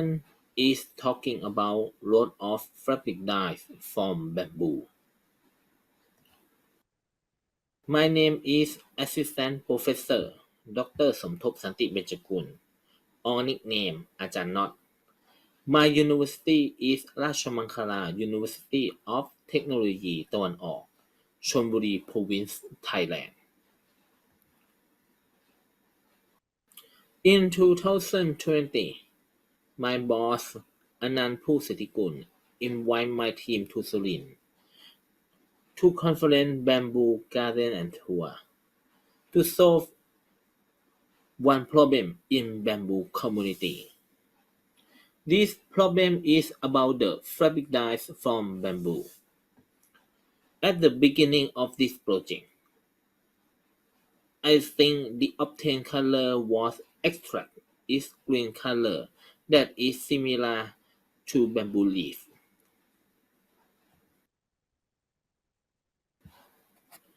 Fabric dyes from bamboo was generated by traditional method in northeast region of Thailand. However, the obtained fabric dyes are yellow, not green color. So, I review many literature about natural dye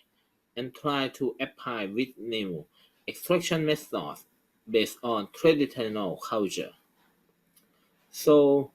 the green color fabric dyes were successfully synthesized by science, technology, and innovation. The next year, I get the opportunity to present fabric dyes from bamboo in many conferences in Yasothon, Chonburi, Bangkok province in Thailand. The fabric dye from bamboo will get more attention because of its novelty and charming.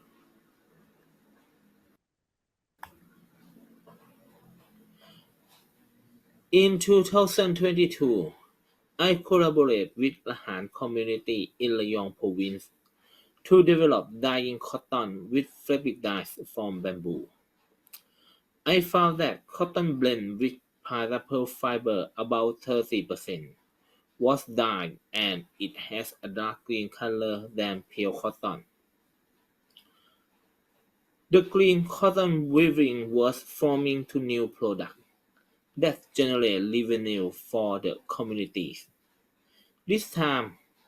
I especially fascinated in dyeing fiber with natural dyes. This year, I interested in dyeing silk with natural dye. It is beautiful, shining, and charming when dyeing in green color with fabric dyes from bamboo. However, dyeing silk with natural dye more difficult than cotton fiber. Many parameters in the dyeing process were optimized, such as pH, temperature, or timing. Moreover, bleaching process is necessary before dyeing silk with natural dye.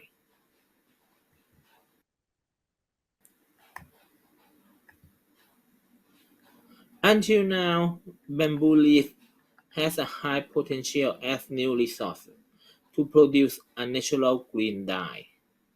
Bamboo variety give different in shade of green color. Bambusa bichiana Monroe give bright green color, and Dendrocalamus silicius Monroe give pastel green color, and Dendrocalamus asperberger gave light green color. However, I only use raw material bamboo leaves that were found in Chonburi province. The age of bamboo leaves and season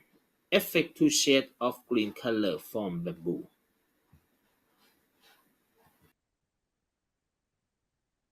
Thai silk and hand woven with green natural dye from bamboo, able to create high value product. So I call it emerald zinc because it has fascinating and high value, look like the emerald.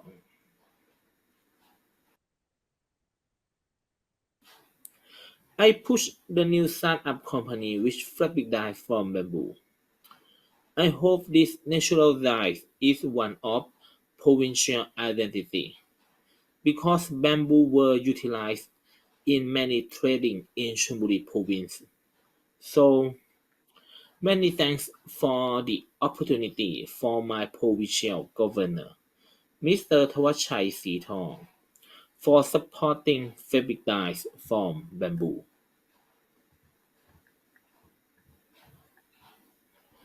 Bamboo dyes were driven with the Federation of Thai Industry Chonburi chapter and Office of Small and Medium Enterprise Promotion of Chonburi. The color fastness of fabric dye of bamboo were preliminarily tested by Thailand Texture Institute. And thank you so much for your helpful and kindness. Thank you very much Assistant Professor ดร.สมทบสันติเบญจกุลท่านอาจารย์สมทบค่ะได้กล่าวถึงการผลิตสีย้อมจากไผ่นะคะว่าท่านได้ใช้เทคนิคดั้งเดิมนะคะที่มาจากภาคตะวันออกเฉียงเหนือนะคะแล้วก็มีการพัฒนาต่อเนื่องนะคะผ่านองค์ความรู้แล้วก็นวัตกรรมนะคะซึ่งเดิมเนี่ยที่ท่านทำเป็นการย้อมตัวฝ้ายนะคะแล้วก็ในการพัฒนาเนี่ยตอนนี้ก็พัฒนามาในส่วนของการย้อมไหมนะคะซึ่งสีจากไผ่แต่ละชนิดค่ะก็จะให้สีที่แตกต่างกันนะคะถ้าเกิดเป็นซางหม่นสีที่ได้ก็จะเป็นสีพาสเทลนะคะกิมซุงเนี่ยก็จะได้สีออกเข้มถ้าเป็นตรงหม้อเนี่ยก็จะเป็นสีสว่างนะคะ ค่ะลำดับต่อไปค่ะจะเป็นการนำเสนอในหัวข้อ Bamboo Tea and Biochar โดยคุณภาวินีแม้นพิมพ์สวนไผ่คุณน้อยจังหวัดกาญจนบุรี Continue with the presentation on the topic of Bamboo Tea and Biochar by คุณภาวินีแม้นพิมพ์ Bamboo Technology and Business Center สวนไผ่คุณน้อยกาญจนบุรี Province Please welcome คุณภาวินีแม้นพิมพ์ Hi everyone, my name is Pamini Mantim on behalf of Suan Phai Kun Noi, Kanchanaburi Province. First of all, I would like to say thank you, Kasetsart University, that let me join this session. In my session, I would like to talk about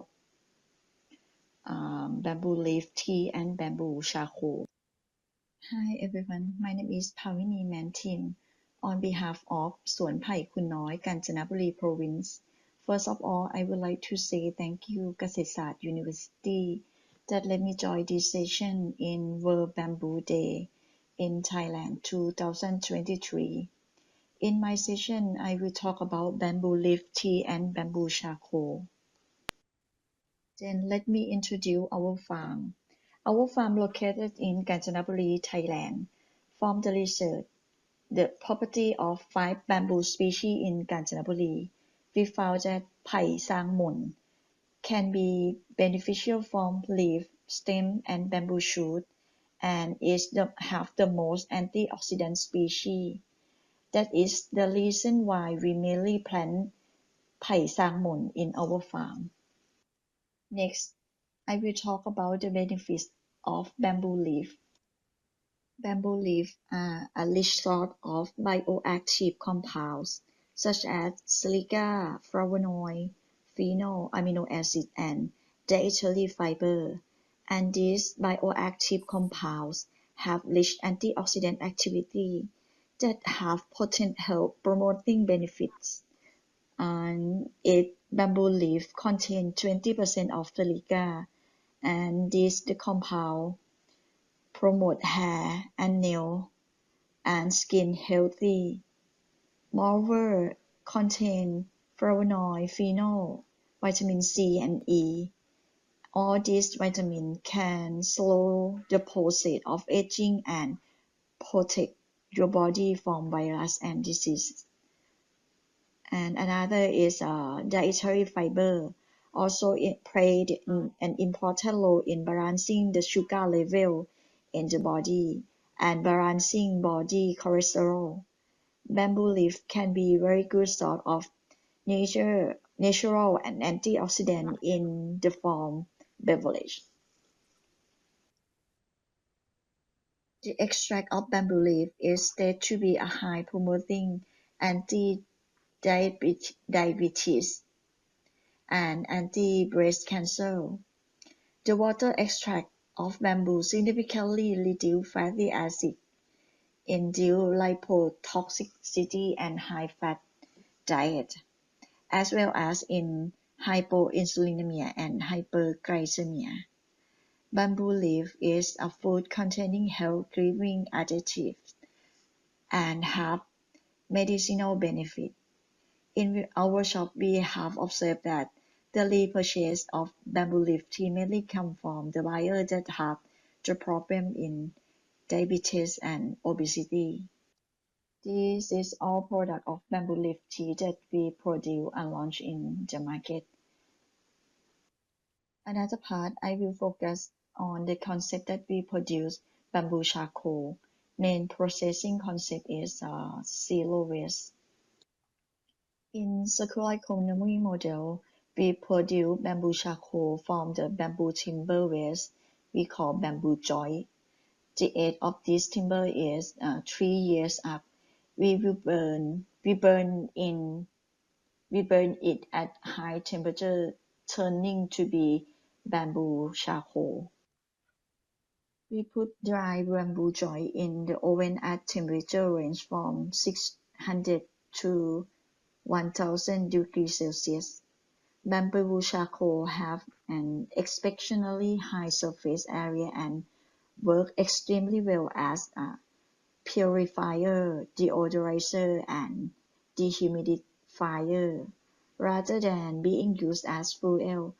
as other form of charcoal typically are more supportive aspects of daily life. Bamboo charcoal used as a natural water filter. Before using it, make sure to treat your bamboo charcoal by boiling it to remove dust and dirty or any bacteria from its surface. Boil bamboo charcoal for about 10 minutes in plain water and allow to dry completely. To purify your drinking water and keep it clean and refreshing taste, try adding bamboo charcoal to the water. Bamboo charcoal will absorb the unpleasant flavor from tap water treatment, while the mineral salt within the bamboo itself will permeate the water. Bamboo charcoal as natural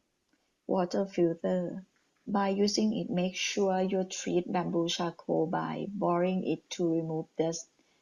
and any bacteria from its surface. Boil bamboo charcoal for 10 minutes in plain water and then allow to dry completely. To purify your drinking water and give it clean and refreshing taste, try adding bamboo charcoal to water and the bamboo charcoal will absorb the unpleasant flavor from tap water treatment, while the mineral stored within the bamboo itself will permeate the water. It takes around 8 hours.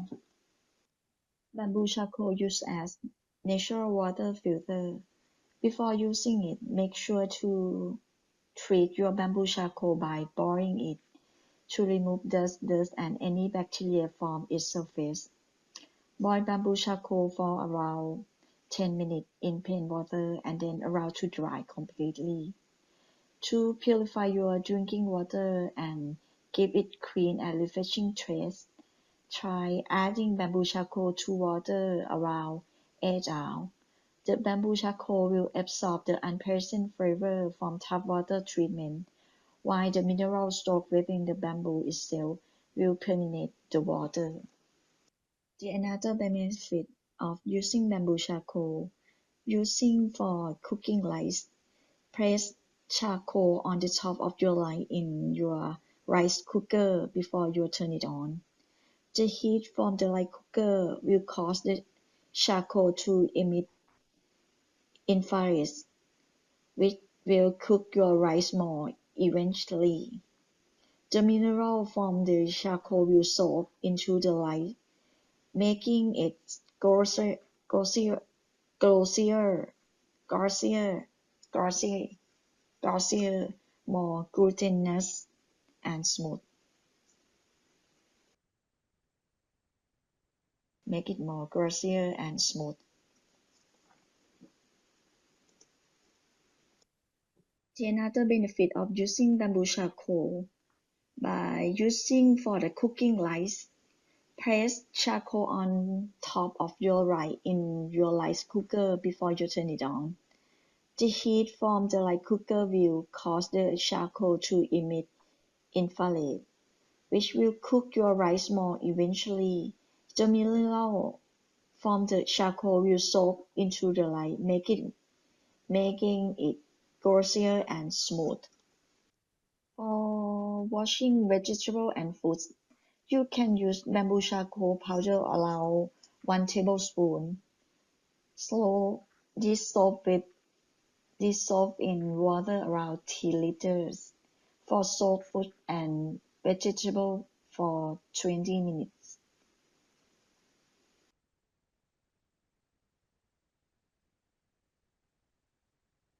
For washing vegetable and fruit, use bamboo charcoal around 1 tablespoon. Dissolve in water around 3 liters. For soak fruit and vegetable around 20 minutes. To absorb the bacteria, toxic substance, and chemical from vegetable and fruit. Another using bamboo charcoal. You can add bamboo charcoal powder as the component for making soap. So this soap can effectively absorb oil, dust, and make your skin cleaner. Next, you can use the bamboo charcoal powder as the component for making soap. So this soap can effectively absorb oil, dust, and make your skin cleaner. Even after the extent of its shelf life, bamboo charcoal continues its usefulness. Our family used bamboo charcoal mixed with the nutrient. The nutrient in bamboo charcoal can be released slowly and could not be easily leached out. Even after the extent of its shelf life, bamboo charcoal continues its usefulness. Our family used bamboo charcoal mixed with the nutrient to make the fertilizer. The nutrient on the charcoal in fertilizer could be released slowly and could not be easily leached out, so it's good for the soil and tea. In summary, bamboo tea is the miracle tea, sustainable, versatile, steady, and flexible. It helps a lot to release the environmental problems, and I believe that we all can help each other in creating a bamboo ecosystem to make a high value for bamboo processing via the research development. In the summary, bamboo tea is the miracle tea, sustainable, versatile, steady, and flexible. It helps a lot to relieve the environmental problems, and I believe that we all can help each other in creating bamboo ecosystem to make a high value for bamboo processing via the research and development. Thank you. In summary, Thank you very much คุณภาวินีแมนทิมคุณภาวินีแมนทิมค่ะได้กล่าวถึงประโยชน์ของใบไผ่นะคะว่าใบไผ่เนี่ยมีซิลิก้าฟลาโวนอยด์ฟีนอลอะมิโนแอซิดวิตามินซีวิตามินอีสูงนะคะซึ่งซิลิก้าเองอะค่ะก็จะเป็นประโยชน์นะคะต่อสุขภาพของผมเล็บแล้วก็ผิวหนังนะคะสามารถที่จะช่วยรักษาระดับน้ำตาลแล้วก็คอเลสเตอรอลได้นะคะแล้วก็ยังมีคุณสมบัติในการป้องกันโรคเบาหวานแล้วก็มะเร็งเต้านมค่ะนอกจากนั้นในส่วนของแบมบูชาโคค่ะก็สามารถที่จะใช้ประโยชน์นะคะในการนำของเสียนะคะก็คือตัวข้อไผ่ค่ะหรือว่าแบมบูจอยนะคะมาผลิตเป็นแบมบูชาโคได้นะคะซึ่งก็จะทำให้เกิดลักษณะของ zero waste ค่ะก็คือของเสียเป็นศูนย์นะคะโดยการผลิตแบมบูชาโคค่ะจะใช้อุณหภูมิประมาณ60 ถึง 100 องศาเซลเซียสนะคะซึ่งคุณสมบัติของแบมบูชาโคค่ะก็คือมีแร่ธาตุสูงนะคะมีคุณสมบัติในการล้างพิษสามารถที่จะดูดซับสารพิษยาไวรัสแบคทีเรียแล้วก็สารเคมีที่พบในน้ำได้โดยใช้ระยะเวลาในการบำบัดเนี่ยประมาณ8ชั่วโมงนะคะนอกจากนั้นเนี่ยยังมีคุณสมบัติเป็นตัวกรองน้ำทางธรรมชาติค่ะสามารถใช้ประโยชน์ในการหุงข้าวนะคะเวลาที่หุงข้าวแล้วมีการใช้แบมบูชาโคใส่ลงไปด้วยเนี่ยจะทำให้เมล็ดข้าวที่หุงได้เนี่ยค่ะมีความมันวาวมีความเหนียวและนิ่มนะคะในส่วนของแบมบูชาโคพาวเดอร์ค่ะก็สามารถที่จะนำตัวแบมบูชาโคเนี่ยมาบดให้มันเป็นผงนะคะก็สามารถที่จะใช้ประโยชน์ค่ะในการล้างผักผลไม้นะคะโดยใช้สัดส่วนก็คือ1ช้อนชาต่อน้ำ3ลิตรนะคะก็จะมีคุณสมบัติที่สามารถที่จะดูดซับสารเคมีแล้วก็แบคทีเรียตกค้างได้นะคะนอกจากนั้นก็ยังสามารถที่จะใช้ตัวแบมบูชาโคพาวเดอร์ค่ะในการที่จะนำไปผลิตเป็นสบู่นะคะเนื่องจากว่าคุณสมบัติของชาโคพาวเดอร์เนี่ยก็คือสามารถที่จะดูดซับน้ำมันได้ดีค่ะนอกจากนั้นสุดท้ายเลยค่ะก็คือตัวแบมบูชาโคพาวเดอร์เนี่ยสามารถใช้ประโยชน์เป็นปุ๋ยได้นะคะเนื่องจากว่าคุณสมบัติของแบมบูชาโคพาวเดอร์เนี่ยคือละลายช้านะคะสัดส่วนที่ใช้ก็คือ 10-15% ต่อปริมาตรดินนะคะลำดับสุดท้ายค่ะจะเป็นการนำเสนอในหัวข้อ Bamboo Solution for Institute โดยคุณภาคภูมิโกกนุธาพรค่ะจากบริษัท Bamboo Solution จังหวัดชลบุรีขอเรียนเชิญค่ะ Last but not least, it is the presentation on the topic of Bamboo Solution for Institute by คุณภาคภูมิโกกนุธาพร Bamboo Solution ชลบุรี Province. Please welcome คุณภาคภูมิ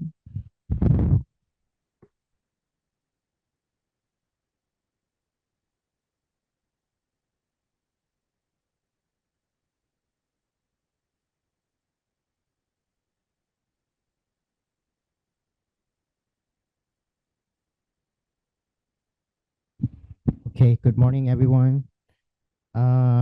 First of all, I would like to give a big thanks to Confernce University for giving me this opportunity to present here on this stage. This is my first time here at Bamboo World Conferences, so I am really appreciated that. May I introduce myself and my company in short? My name is Phakpoom Goganuthapon and the co-founder of the Bamboo Solution. Next, please.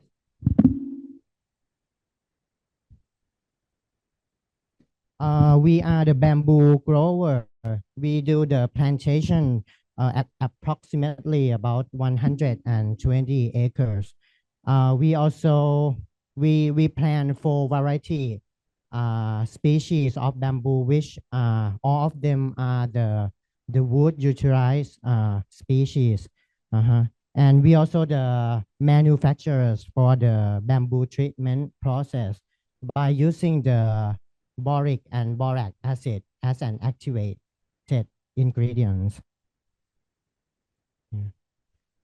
And we more than that, we also have an construction and architecture design team and partner as well. And here are an example of our works. This one is a music festival in the Pattaya. As you can see, we made the furniture. Sorry, or it's not.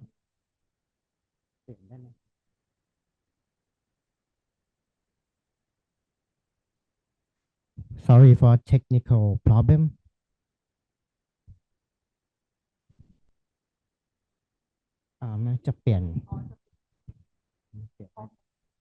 Okay. Okay. This is the furniture that we built on that event, and this is a farm stay at the Rayong provinces. We decorate some places and build some construction, and also sorry. And also this is a 5-star hotel at the Bangkok. We decorate the rooftop of the hotel. And of course, we did not want to stop here. We look forward to enhance and develop more products using bamboo, because we believe that bamboo is a sustainable material. And as you can see, in this morning session, bamboo have a great potential to become the economics and sustainable plants because of its vast variety application and environmental friendly characteristic. So this is why we want to deliver the message to other people, not only in Thai people, but other country as well. And to do that, we think that we have to create the network where the entrepreneurs from downstream and upstream can meet together and exchange and learn together about the bamboo. So we team up with many educational institutions, and one of them is Confernce University, which is our key partner. And we have conduct many training sessions and workshop sessions throughout the years, such as the growing session, bamboo application session, and the marketing session. And here is some of our example of our previous session, our previous workshop. As you can see, only one day we can learn how to build the small and simple construction like this, or like this. And we believe that endless learning and developing together is a crucial part of our life. And we're going to take this principle and apply with the bamboo. And at Bamboo Solution, we create and develop, by conserve, and we work as a team. Thank you.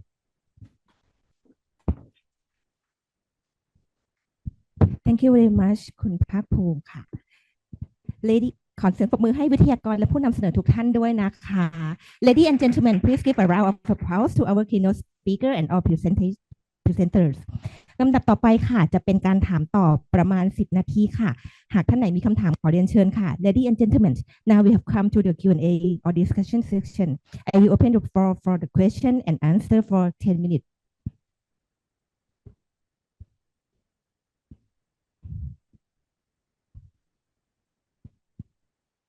หากท่านไหนมีคำถามหรือข้อเสนอแนะขอเรียนเชิญนะคะ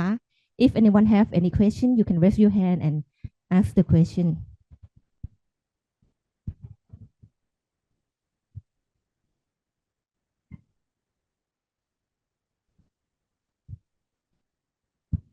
If they have no more question จะขออนุญาตไปที่ลำดับต่อไปนะคะสุดท้ายนี้จะเป็นการสรุปการประชุมค่ะโดยรองศาสตราจารย์ดร.สราวุฒิสังแก้วขอเรียนเชิญค่ะ Ladies and gentlemen, now we are reaching the conclusion of this conference. Please welcome Associate Professor Dr. สราวุฒิสังแก้ว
ฮัลโหลฮัลโหลฮัลโหลครับสวัสดีครับผมสราวุฒิสังแก้วครับทำหน้าที่สรุปนะครับจริงๆแล้วท่านพิธีกรอาจารย์จ๋าสรุปภาคภาษาไทยไปตลอดอยู่แล้วนะครับแต่ละ presentation เพราะฉะนั้นผมสรุปเป็นภาษาอังกฤษสั้นๆเหมือนกันนะครับสรุปยาวไม่ได้ผมเขียนไม่ถูก Alright, this section is going to be my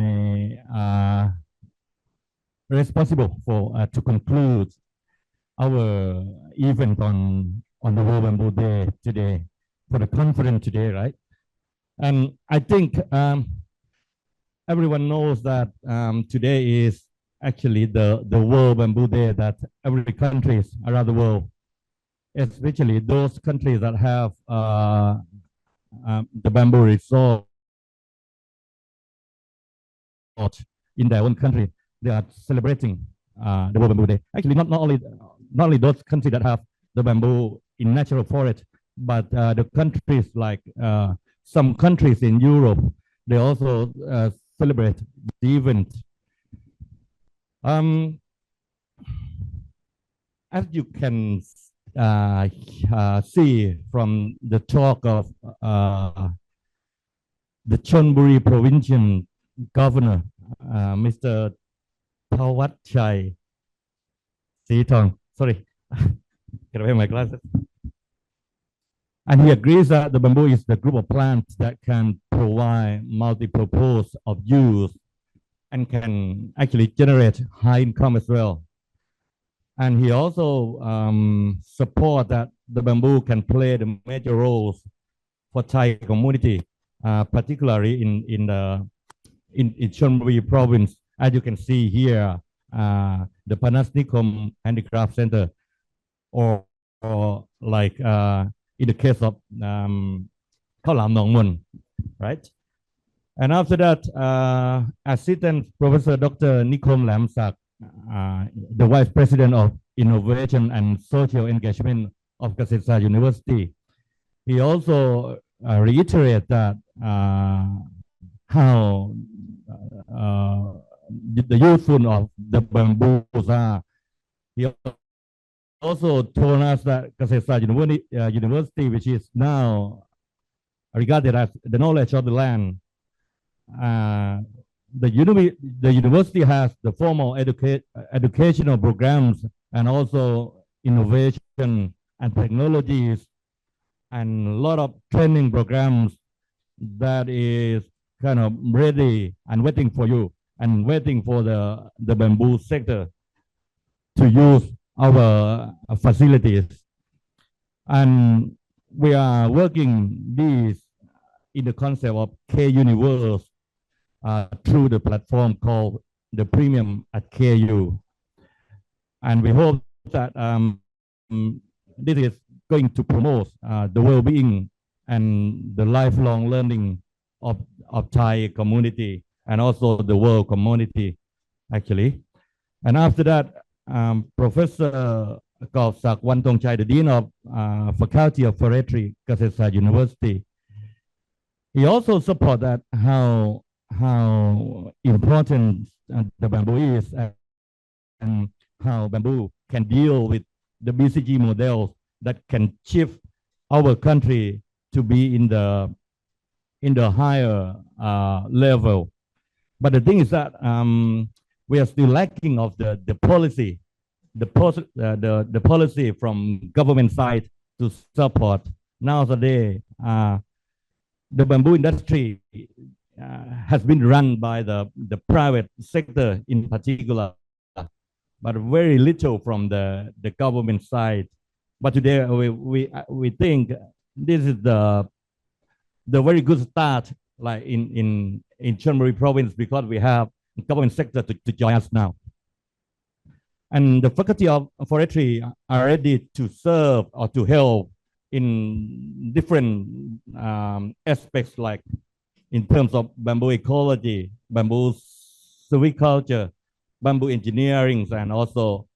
bamboo premium products, like what our director today, Mr. Kitipong, he is our boss for today. And after that, Dr. Wachira Athan from Mahidol University, he was trying to tell us how important to pick the right species of bamboo for being used. It doesn't mean that one bamboo can do everything. So to pick the correct species is very important. But you see, if you look at the bamboo material, well, the bamboo planting materials, like in the back, it's quite difficult to know what exactly it is. But the DNA barcoding or DNA, I can't remember what he called, but it's kind of the barcoding, like the barcode that we have seen in different kind of products. In that case, we can use the sequence of the DNA and to tell what exactly the bamboo that you are handling is. Because in terms of doing that, we have to have lots of many species of the bamboos, particularly the bamboo for economics, and we use that as the standard. And after that, if anyone would like to test whether what kind of bamboo that you are having, what it is, something like that, then we can use that standard to test what it is. And after that, Dr. Nguyen Binh Dai from Vietnam was talking about FSC certification. I think FSC certification is very important now, especially if we would like to export our product to abroad. If you don't have any kind of certification, which is FSC is one of those, then you're going to be in trouble if you would like to export. So I think this is very important one. And actually,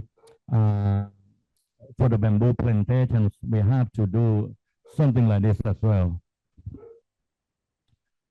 After that,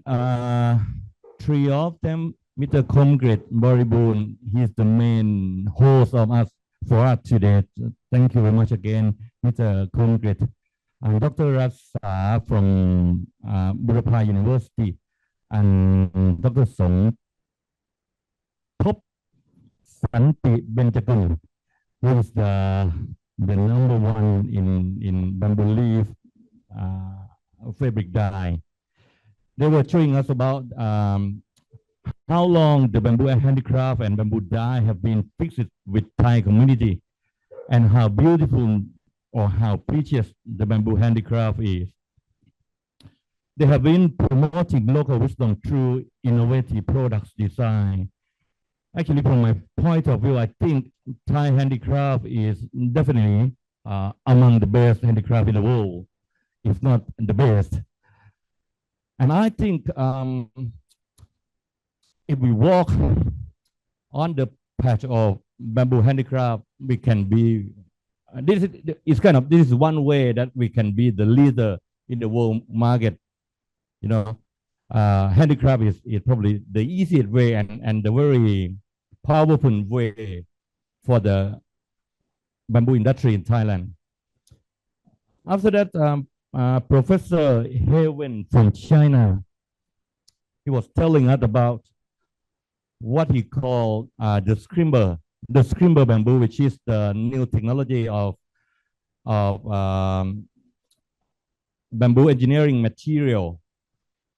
It's kind of that the way to produce or to reinstituting structural lumber from the small diameter lumbers, but in this case he used the small pieces or the small strips of bamboo to make the bigger chunk of bamboo. So in this case we have what he was telling us, what kind of process that we need and what kind of technologies that we need. Actually, those technology or those machines, some of them have been produced in Thailand actually.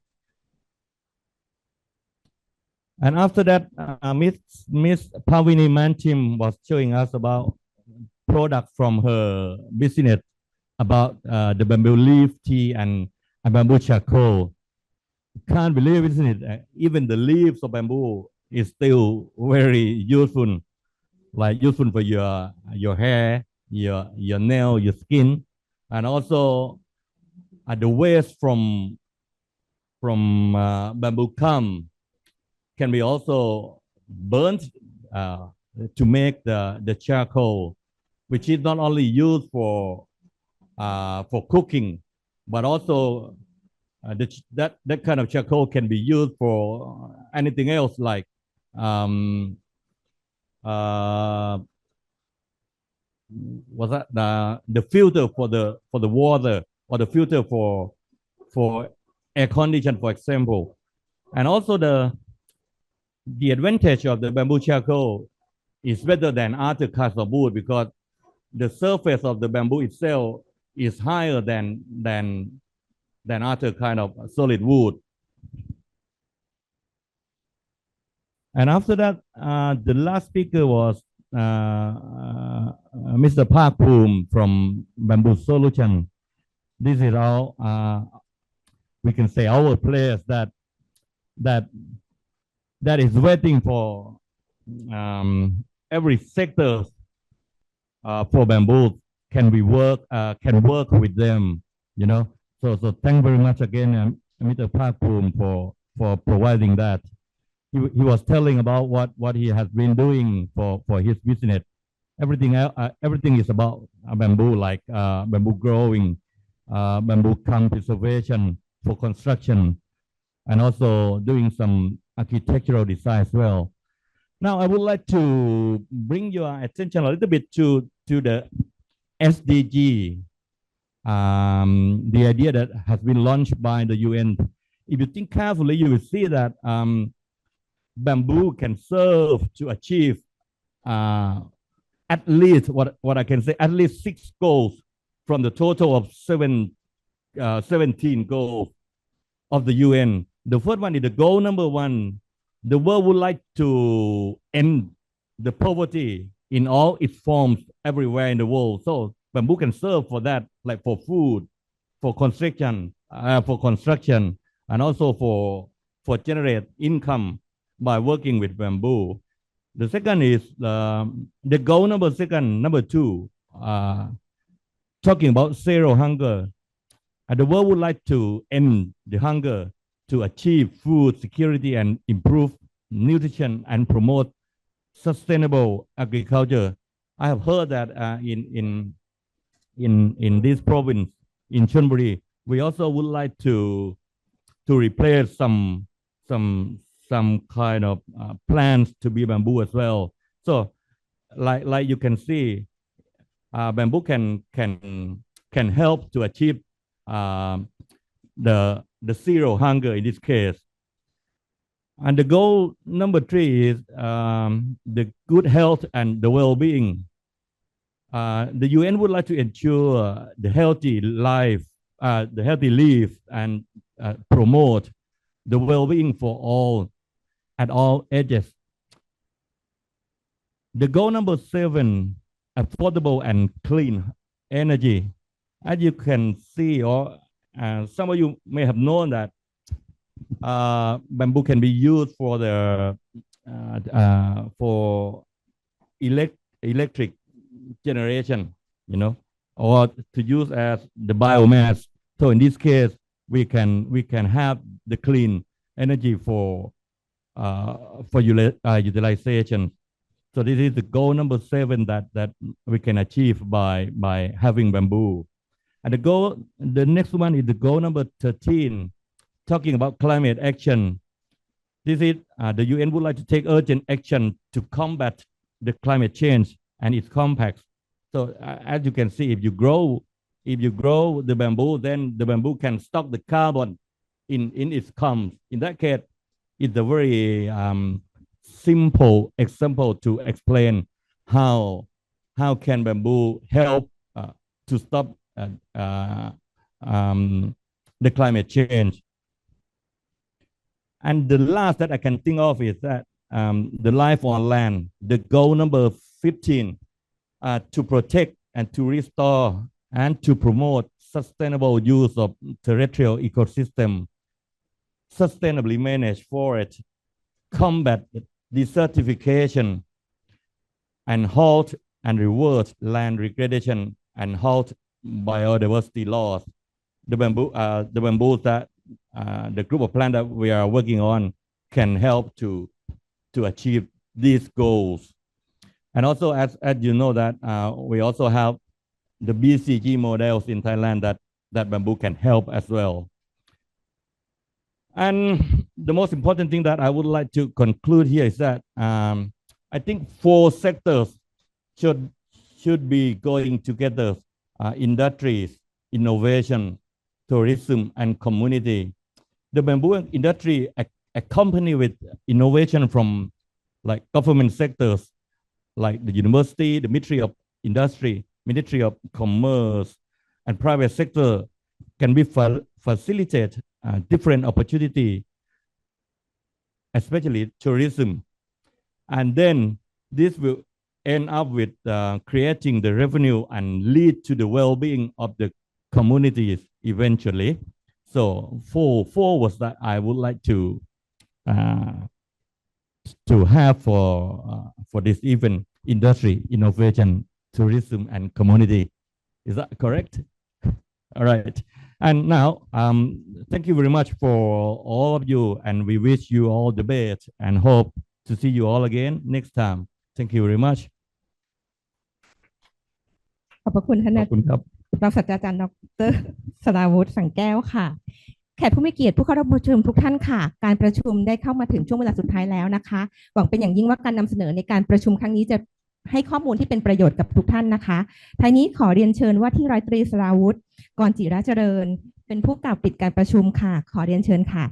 Distinguished guests, participants, ladies and gentlemen, we have had a productive and inspiring time together, and this event about to come to the very end. I hope you found the presentation on this conference are informative and helpful. To closer the conference, I would like now to call upon Acting Sub Lieutenant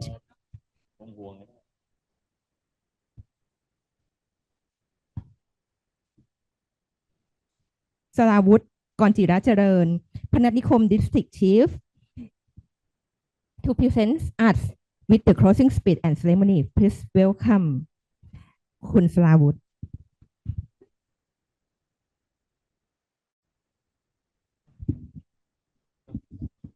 ครับก็ขออนุญาตนะครับก็เรียนท่านหัวหน้าส่วนราชการนะครับท่านคณะคุณอาจารย์นะครับและผู้เข้าร่วมกิจกรรมนะครับทุกท่านนะครับก็กับผมว่าที่ร้อยตรีสราวุธกรจิรัตน์เจริญครับนายอำเภอพนัสนิคมครับได้รับมอบหมายจากท่านผู้ว่าราชการจังหวัดชลบุรีนะครับให้มาเข้าร่วมงานนะครับก็ขอบคุณนะครับไม่ว่าจะหน่วยงานที่เกี่ยวข้องทั้งหมดที่จัดงานในวันนี้ไม่ว่าจะเป็นสำนักงานเกษตรและสหกรณ์จังหวัดชลบุรีนะครับมหาวิทยาลัยเกษตรนะครับศาสตร์นะครับมหาวิทยาลัยบุรพามหาวิทยาลัยเทคโนโลยีภาคตะวันออกนะครับหน่วยงานภาคเอกชนสภาอุตสาหกรรมศูนย์ไผ่แบมบูโซลูชันนะครับและหน่วยงานที่เกี่ยวข้องโดยเฉพาะศูนย์จักสานครับด้วยไม้ไผ่คุณคมกิจบริบูรณ์นะครับที่ได้ร่วมกันจัดกิจกรรมงานนะครับแบมบูเวิลด์เดย์ในวันนี้นะครับก็โดยเฉพาะ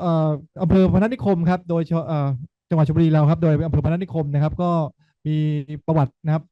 อันยาวนานในเรื่องของการเกี่ยวกับไม้ไผ่นะครับซึ่งได้มาจัดงานเพราะว่าอำเภอพนัสนิคมเนี่ยได้นำไม้ไผ่มาดำเนินการจักสานนะครับเป็นสินค้าเป็นของใช้ในครัวเรือนนะครับไม่ว่าจะเป็นเครื่องประดับของแล้วก็อื่นๆอีกมากมายครับตั้งแต่มีประวัติศาสตร์อันยาวนานนะครับเพื่อสร้างรายได้ครับให้กับชุมชนนะครับก็เราก็ขอบพระคุณทุกๆหน่วยงานนะครับที่ได้มาร่วมกันแล้วก็ฝากว่าในการดำเนินการนะครับต่อไปเราคงได้มีการร่วมมือกันทั้งภาครัฐภาคเอกชนภาคมหาลัยและภาคประชาสังคมหรือภาคประชาชนนะครับที่จะร่วมกันในการพัฒนานะครับนวัตกรรมใหม่ๆนะครับสินค้าใหม่ๆจากไม้ไผ่นะครับนำมาเป็นจากพัฒนาเป็นแปรรูปเป็นสิ่งอื่นๆที่ได้ความรู้ในวันนี้ก็มีหลายๆประเทศนะครับนำความรู้มาสร้างอย่างประเทศจีนนำมาสร้างเป็นสร้างบ้านสร้างอินฟราสตรักเจอร์นะครับเป็นโครงสร้างพื้นฐานเลยนะครับก็มีการพัฒนาอิวโลชันต่างๆนะครับก็หวังว่าเราจะมาพัฒนาร่วมกันในการสร้างรายได้นะครับให้กับชุมชนแล้วก็เกี่ยวกับสิ่งแวดล้อมต่างๆนะครับในเรื่องของสิ่งแวดล้อมต่างๆพวกclimate change นะครับในการนำสิ่งวัสดุที่เป็นของธรรมชาติมาใช้นะครับก็ฝากทุกท่านนะครับก็ครั้งนี้ก็ขอบคุณทุกท่านนะครับขอบคุณมากครับขอบคุณท่านว่าที่ร้อยตรีสราวุธกรจิระเจริญค่ะลำดับสุดท้ายค่ะขอเรียนเชิญคุณคมกฤษบริบูรณ์ค่ะในฐานะเจ้าของสถานที่ที่ให้ความอนุเคราะห์สถานที่ในการจัดประชุมในครั้งนี้ค่ะ Finally I would like to welcome คุณคมกฤษบริบูรณ์ Traditional Bamboo Handicraft Center give the owners of this place to say something to the participant it is my honor ครับก็ต้องขอบพระคุณทางมหาวิทยาลัยเกษตรมหาวิทยาลัยบูรพาและทั้งภาคส่วนของทางราชการและส่วนบุคคลทั้งทุกท่านนะครับที่ให้โอกาสศูนย์ของเราเนี่ยเป็นสถานที่จัดงานตรงนี้ผมก็หวังว่าในตรงนี้จะเป็นส่วนหนึ่งที่จะสามารถทำให้ชุมชนของพนัสนิคมเนี่ยได้เห็นโอกาสได้เห็นแนวทางอนาคตที่จะได้สามารถที่จะพัฒนาผลิตภัณฑ์ไผ่นอกเหนือไปจากงานจักสานที่เราเคยทำกันอยู่นะครับสิ่งตรงนี้เนี่ยผมคิดว่าเป็นเรื่องที่ดีมากที่เราได้มีโอกาสจัดงานแล้วสามารถที่จะมีนักเรียนนักศึกษาทั้งในจังหวัดชลบุรีโดยเฉพาะอย่างยิ่งนักเรียนนักศึกษาในอำเภอพนัสนิคมที่จะได้โอกาสเข้ามาศึกษาดูแล้วก็ได้ข้อมูลตรงนี้เข้าไปกลับไปพัฒนาตัวเองต่อไปขอบพระคุณมากครับขอบพระคุณคุณคมกฤษบริบูรณ์ค่ะในนามของคณะผู้จัดงานค่ะต้องขอบพระคุณท่านวิทยากรผู้นำเสนอแขกผู้มีเกียรติทุกท่านค่ะขอให้ทุกท่านเดินทางกลับโดยสวัสดิภาพและหวังเป็นอย่างยิ่งว่าเราจะได้พบกันในงาน Bamboo World 2024ในโอกาสถัดไปค่ะ Finally on behalf of the organizing committee, I would like to thank all of the keynote speaker, presenter, and participants. See you again at the Bamboo World Conference 2024.